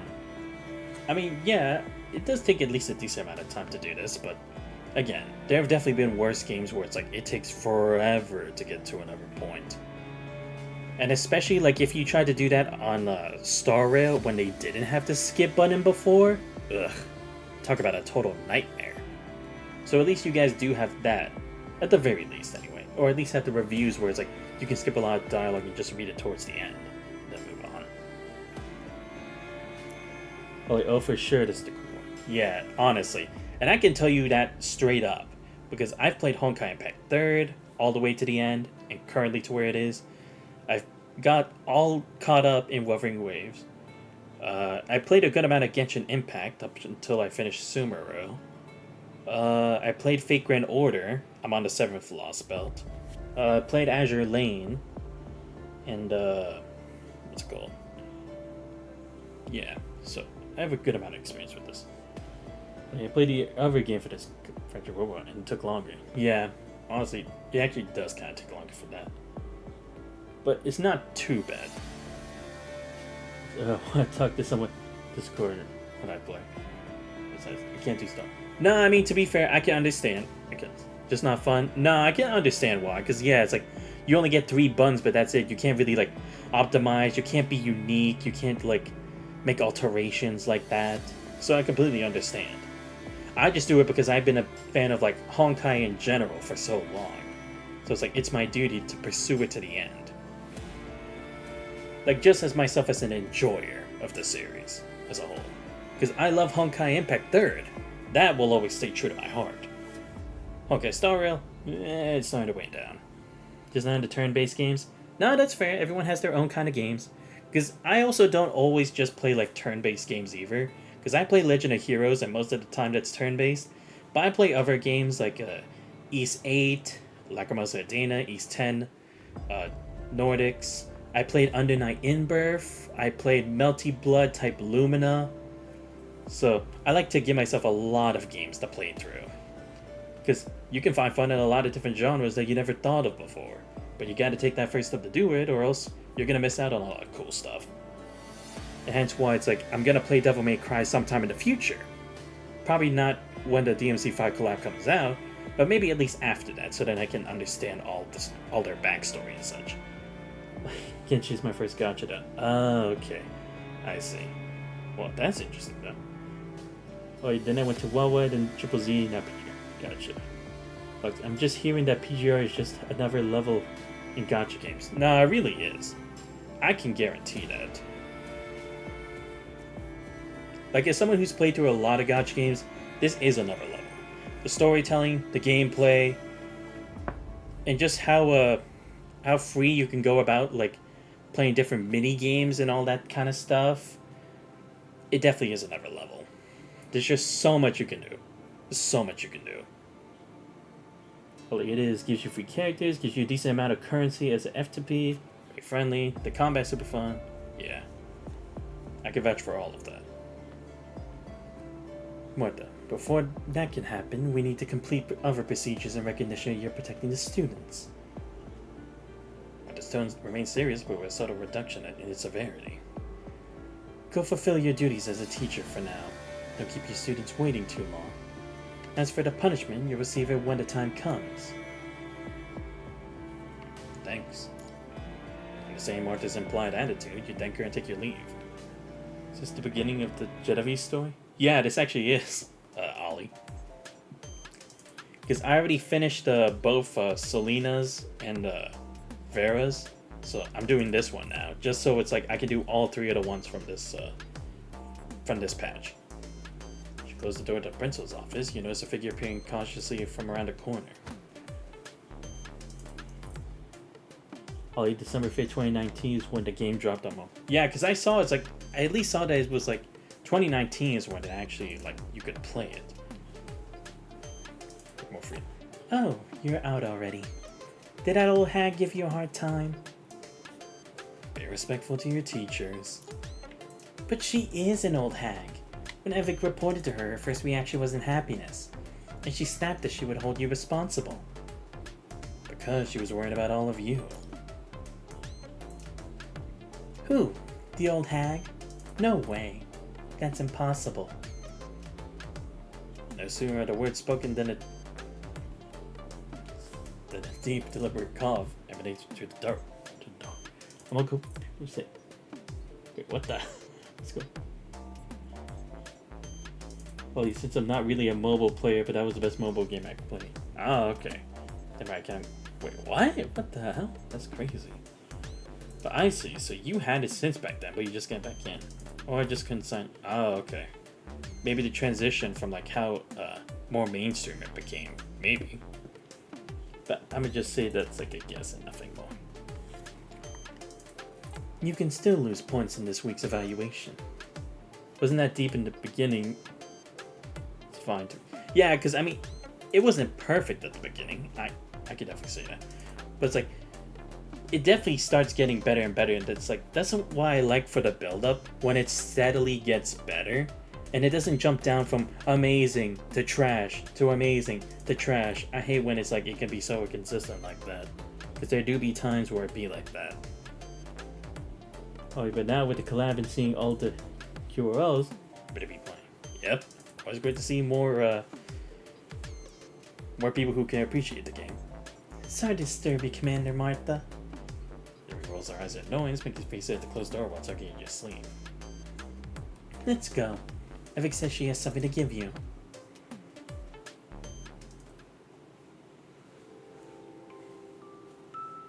Student dormitory. Following Genevieve to the dormitory, you find Evic deep in thought, holding a physical book in her hands. I brought Santa's back for you. She snaps out of it, though her expression barely changes. As your eyes meet, her pupils suddenly adjust. She extends the book in her hands toward you. This is White's diary. She asked me to give it to you before she left. It took me a long time to find it. I searched through all possible storage areas under White's access permissions, but found nothing. It wasn't until staff members cleaned out her dormitory and provided inventory that I discovered she would hide her diary in a specific location, before every emergency meeting. That's what people do with diaries. They hide them. There's nothing strange about that. Is that so? Perhaps. It's not important. Actually, I have other matters to discuss. Not important. Genevieve abruptly interrupts Evic's statement. A confusion crosses Evic's otherwise detached expression. In terms of priority, this indeed falls under... This is White's diary. The only thing she left behind. That's why I've been trying to find it to fulfill her wishes. Just that it was hidden differently than I expected, which caused a slight delay. If this is what you're upset about, it is indeed my mistake. That's not what I'm talking about.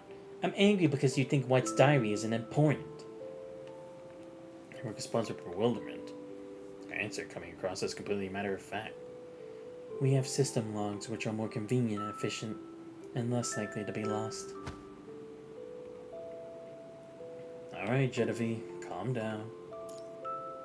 Evic, what were those other matters you mentioned? Visible indignation, Genevieve sets Evic down. Evic furrows her brow, not angry, but simply confused and unable to comprehend the purpose behind Genevieve's actions. Lux, who's excited for the new A-Raid construct? Wait, who is going to be the new A-Raid construct? I don't remember. Or did they even announce one? I honestly don't know. Discord. Oh, right. Wait. In beta now. Oh, okay. In beta, okay. Her name is Discord. Oh, but I know who you're talking about. I think. The main. Wait, what? I'm trying to remember. Damn, there's just too many characters. It's hard for me to remember who's who. The maid with scissors. Shit, why is it so hard for me to remember? You like the YouTube video link? I could probably check. Just give me a second. I'll just look it up on my phone real quick. But I appreciate it.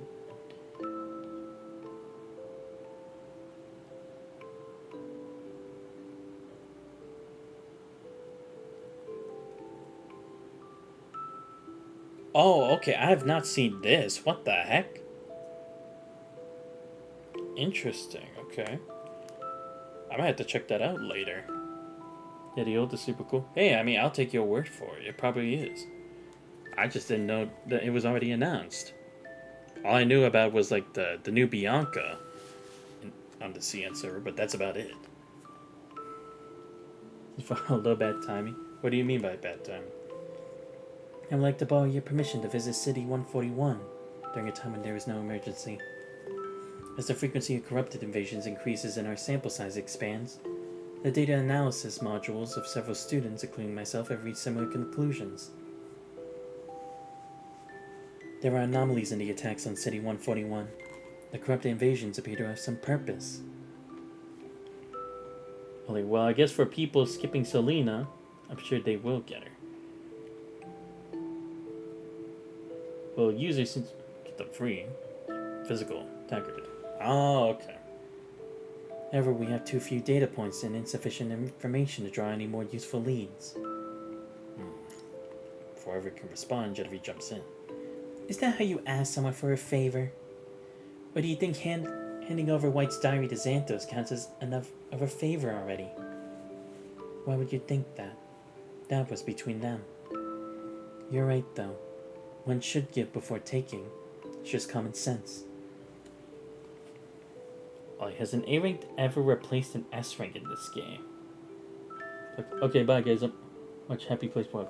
Alright, well thank you for hopping on, Blocks. Much appreciated. Great to have you here. I hope to see you next time on the next stream. And thank you for the follow, Blocks. Always appreciated. Have a good one. She nods thoughtfully. What do I need to give you in return for borrowing your access? Just call me Luca? Oh, okay, cool. It's great seeing you, Luca. Yeah, I don't need anything. I'll help you. Why? Because I'm your teacher. Also, you should apologize to White. Is that a condition? No, it's just a suggestion. It has nothing to do with granting you access. White, I'm sorry.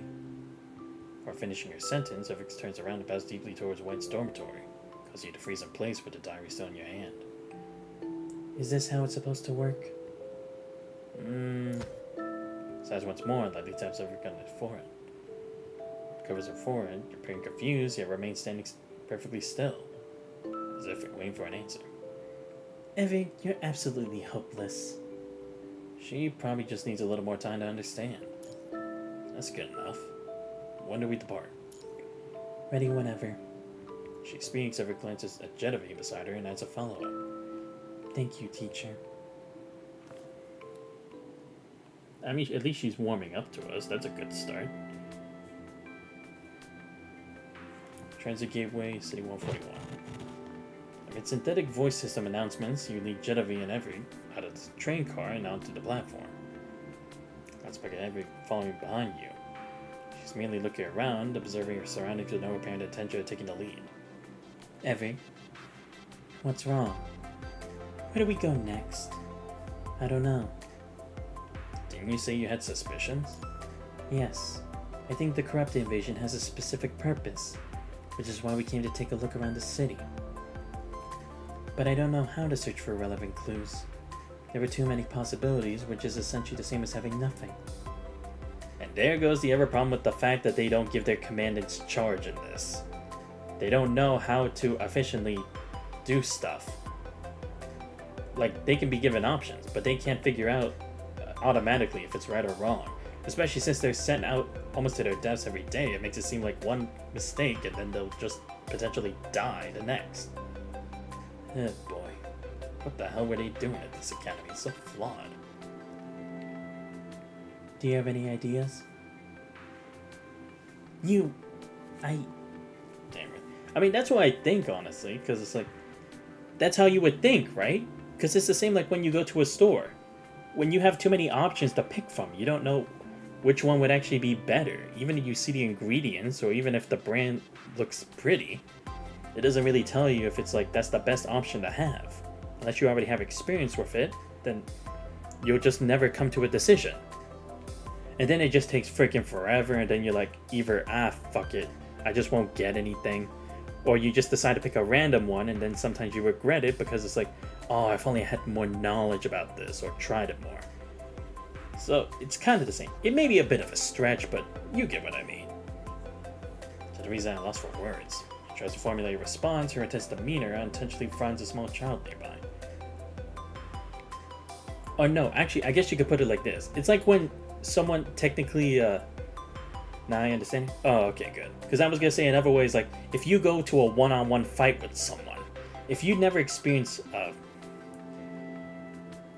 because let's say for beginners, they always take a stance immediately that you can recognize as like, oh, okay, that's a taekwondo stance, or that's a karate stance, or that's a boxing stance, or that's a judo stance. You can tell right away, right?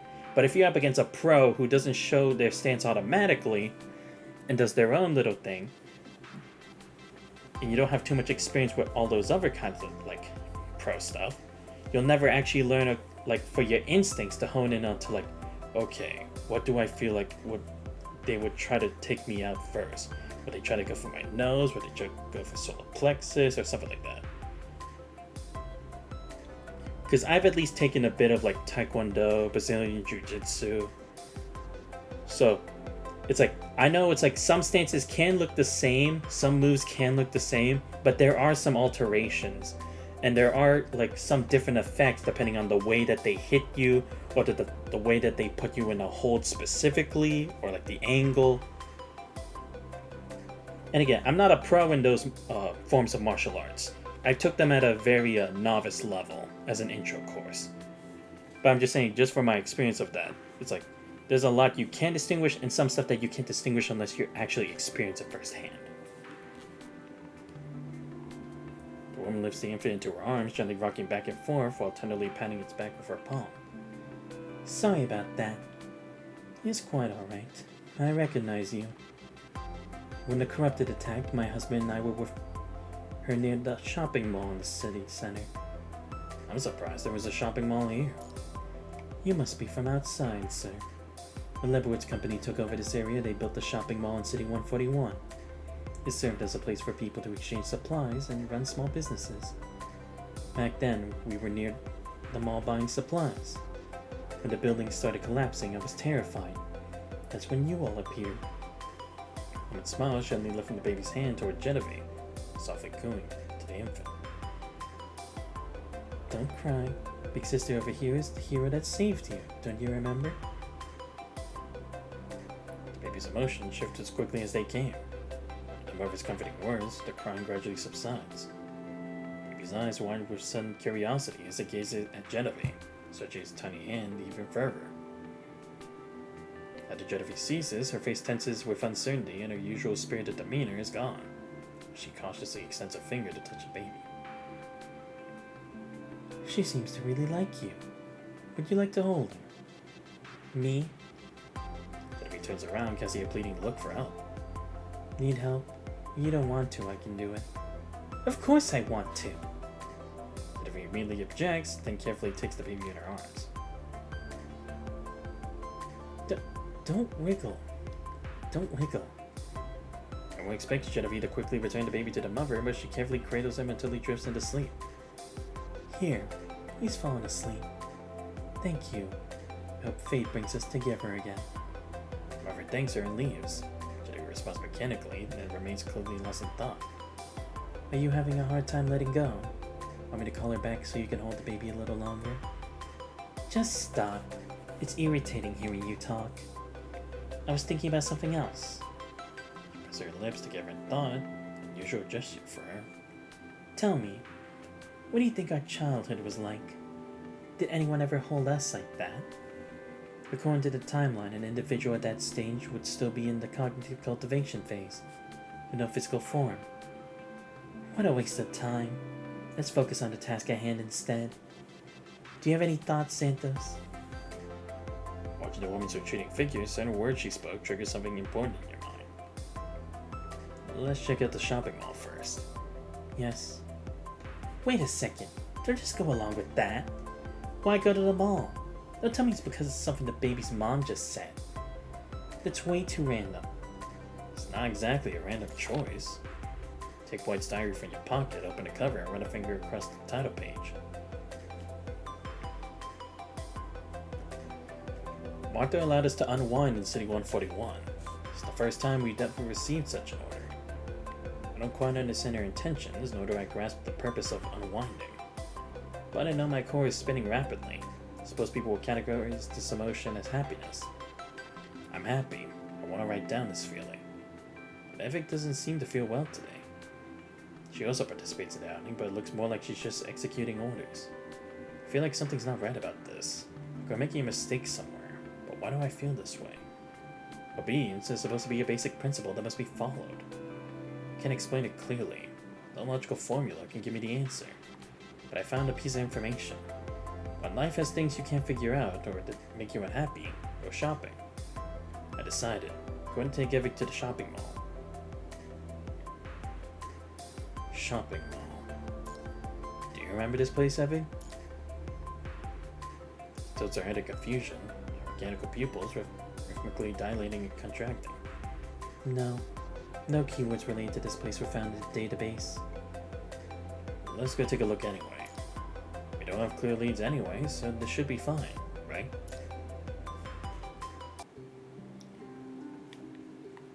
You know what? I'm gonna do one more.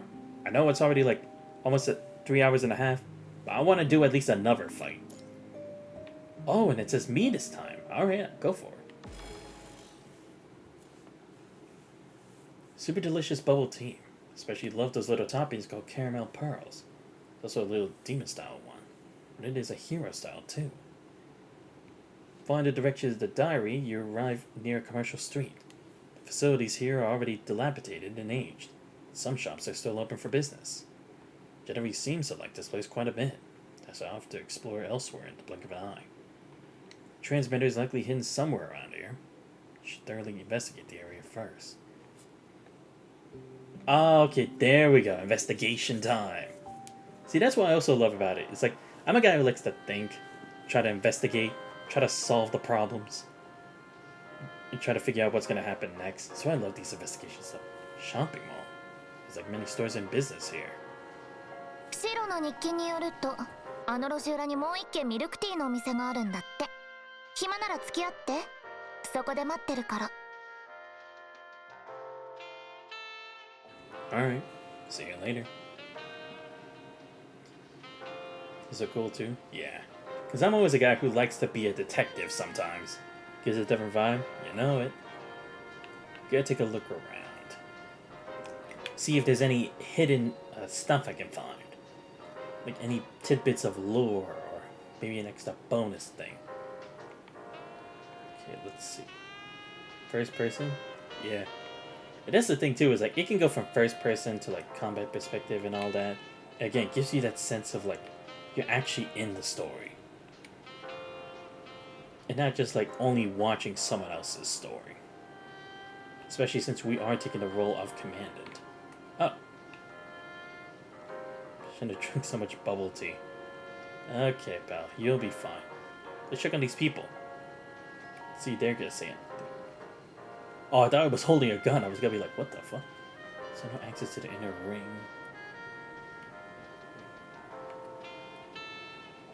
Why would I go into those ruins? Then the company's strictly prohibited. Yeah, he just did leaves and view with the cam is wild. Ah, yeah. That was a wild too. I miss Lee's story. That was fun. And it was like pretty intense, especially since I basically made it like it was Lee against the world, or Lee against all of Babylonia. Since all the constructs went against him, I thought that was really cool because it was like it's one man versus an entire world gone rogue. I don't know. I just like those kind of vibes sometimes. I thought Lee was a great character to do that with.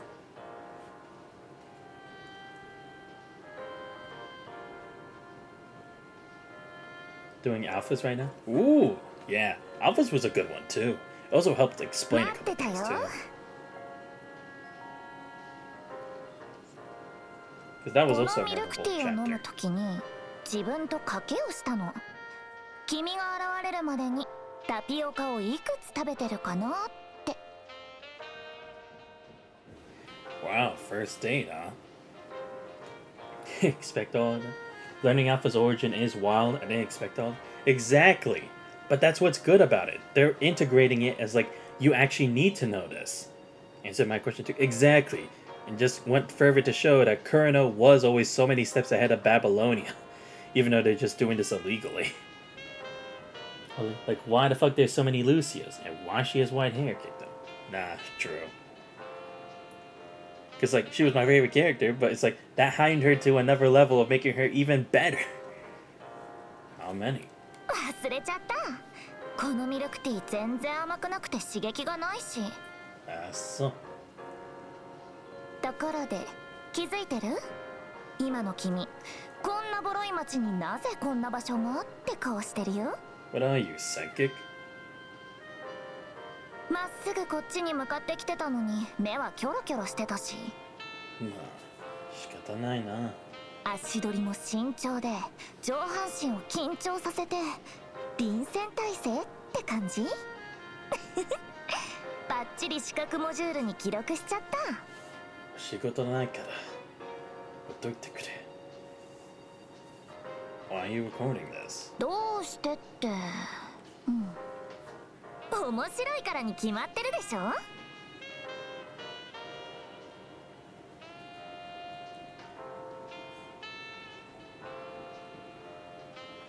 こんなお店でそんなに警戒しちゃってさ。その感じいつまで続けるつもり？ I mean, what do you expect? Something feels off about this area. Maybe hidden threats. Need to ensure your safety. へえ、私を守ってくれるの？君は人間にしては戦闘能力は高いけど、でも機械体には及ばないんじゃない？ My combat capabilities are irrelevant. かっこつけちゃって、たまには私にも守らせてよ。君と一緒にミルクティーを飲めないならここで会う意味がないでしょ。だから君が来る前にこの辺りはとっくに調査済み。店の中も外も床から屋上の隅々まで異常なし。ハエ一匹すら邪魔してこな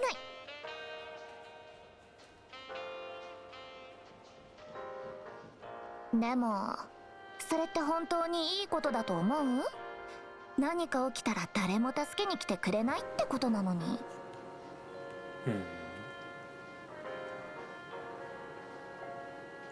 I thought you said you swept the area. もちろん。君を脅かすものは何もないよ。私を除いてはね。誰もいないこの空間で君を傷つけられるのは私だけ。他人の言葉を信じて何も分からず悪魔の屋敷に足を踏み入れた勇者みたいに食べられちゃうかもよ。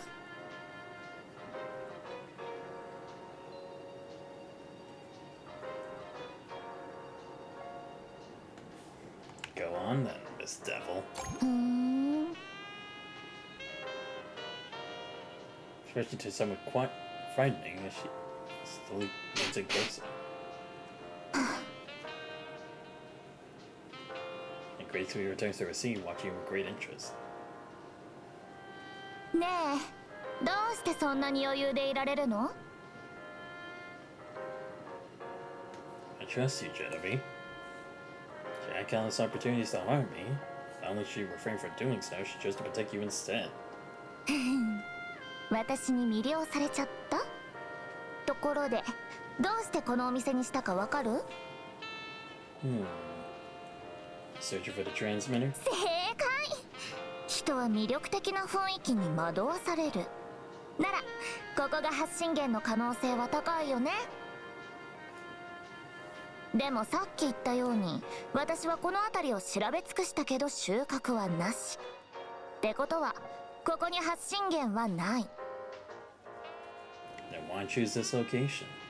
明るい方が君の表情を観察しやすいから。おかげでいい映像が撮れちゃった。ここの照明ロマンチックでしょ？バカ真面目な人でさえ美しく照らすくらい、まるで魔力があるみたいじゃない？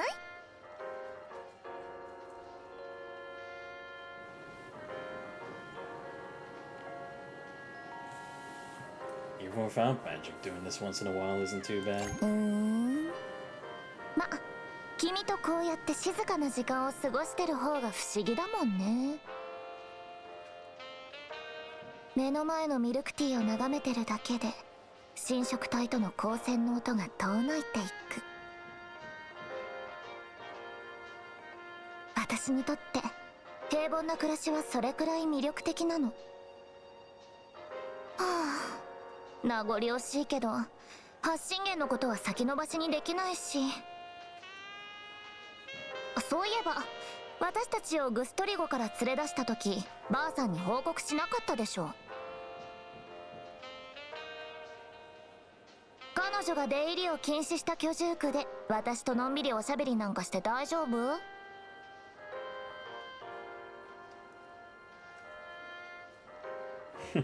？We're already accomplices.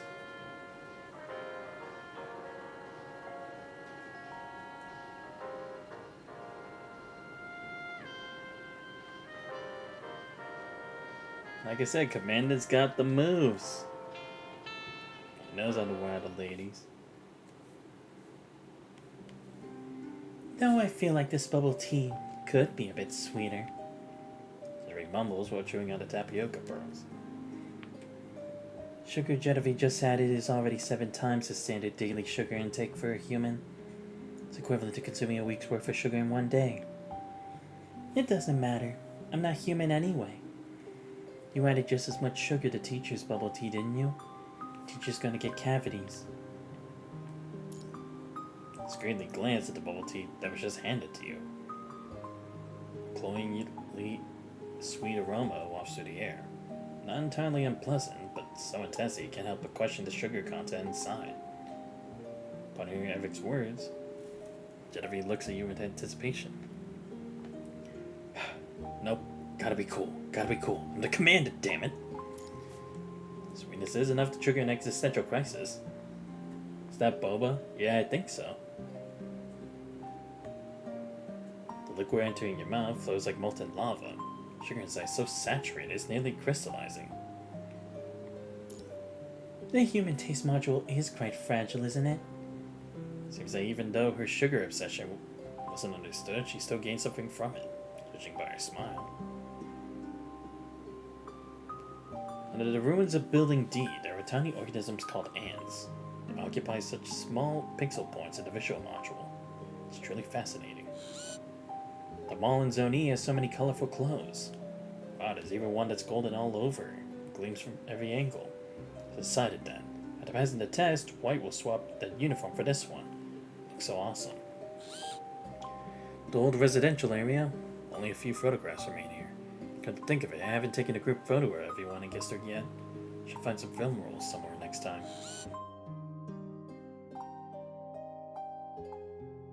The Super Invincible Golden Age Media Store. The items inside far exceed what a typical media store should have. Game cartridges, DVDs, records, cassette tapes, VR equipment. A shame my frame doesn't have built-in players yet. Stepping into the media store, Evic is captivated by the fluorescent decorations scattered throughout. The vibrant colors reflect in her kaleidoscope pupils. Magical Girl and 14 Flying Broomstick Racers EX Edition. Jelly Slime vs. the Sticky Demon King 2.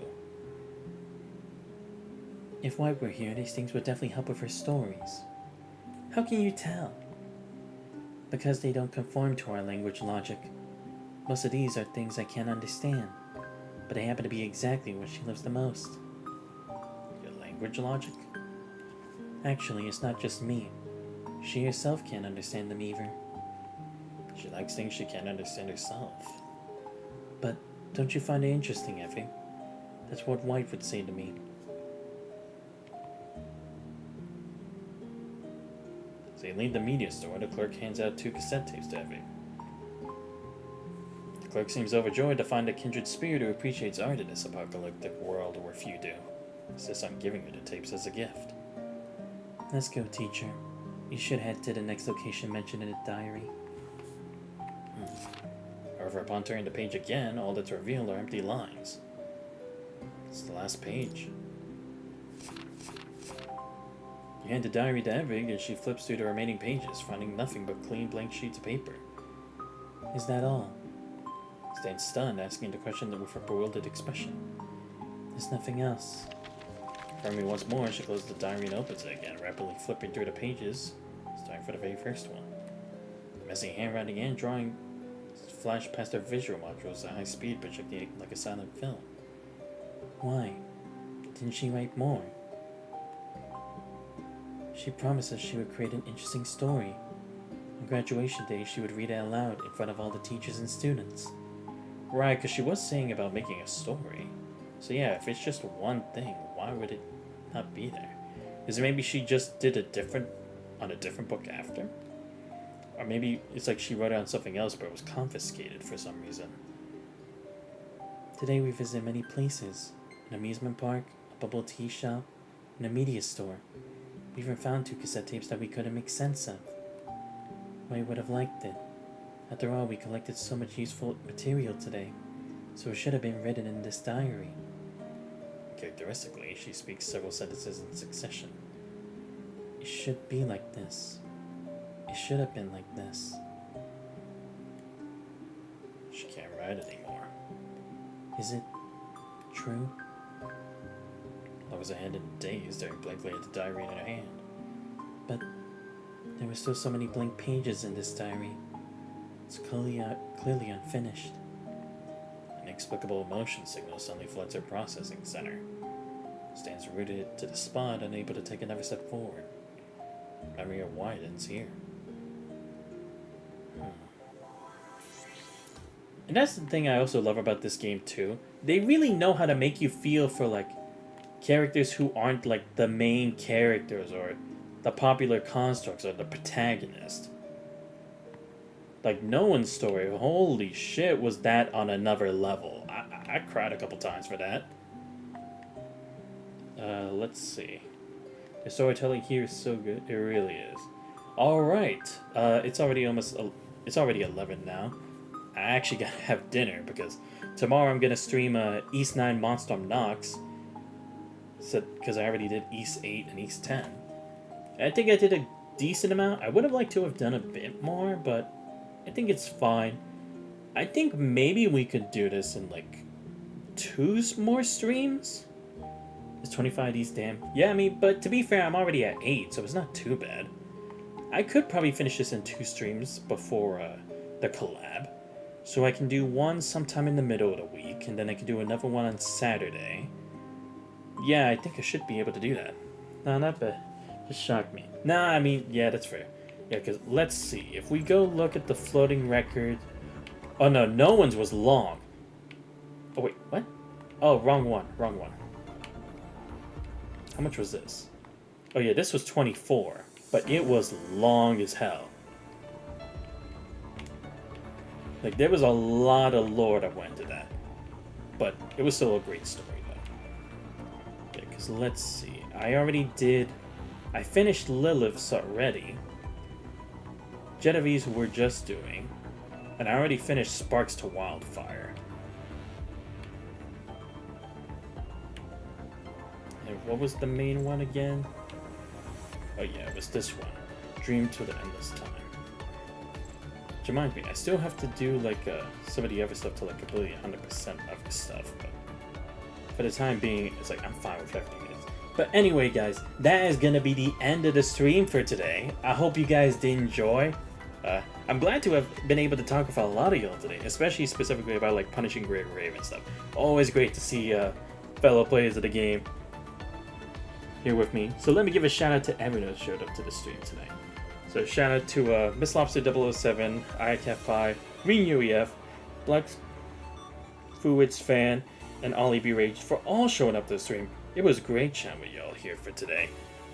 Like I said, tomorrow I will finally start on East 9 Monstorm Nox, and I will change that to the schedule immediately after I have my dinner tonight, so that you guys are aware of that if you're not already catching with the stream.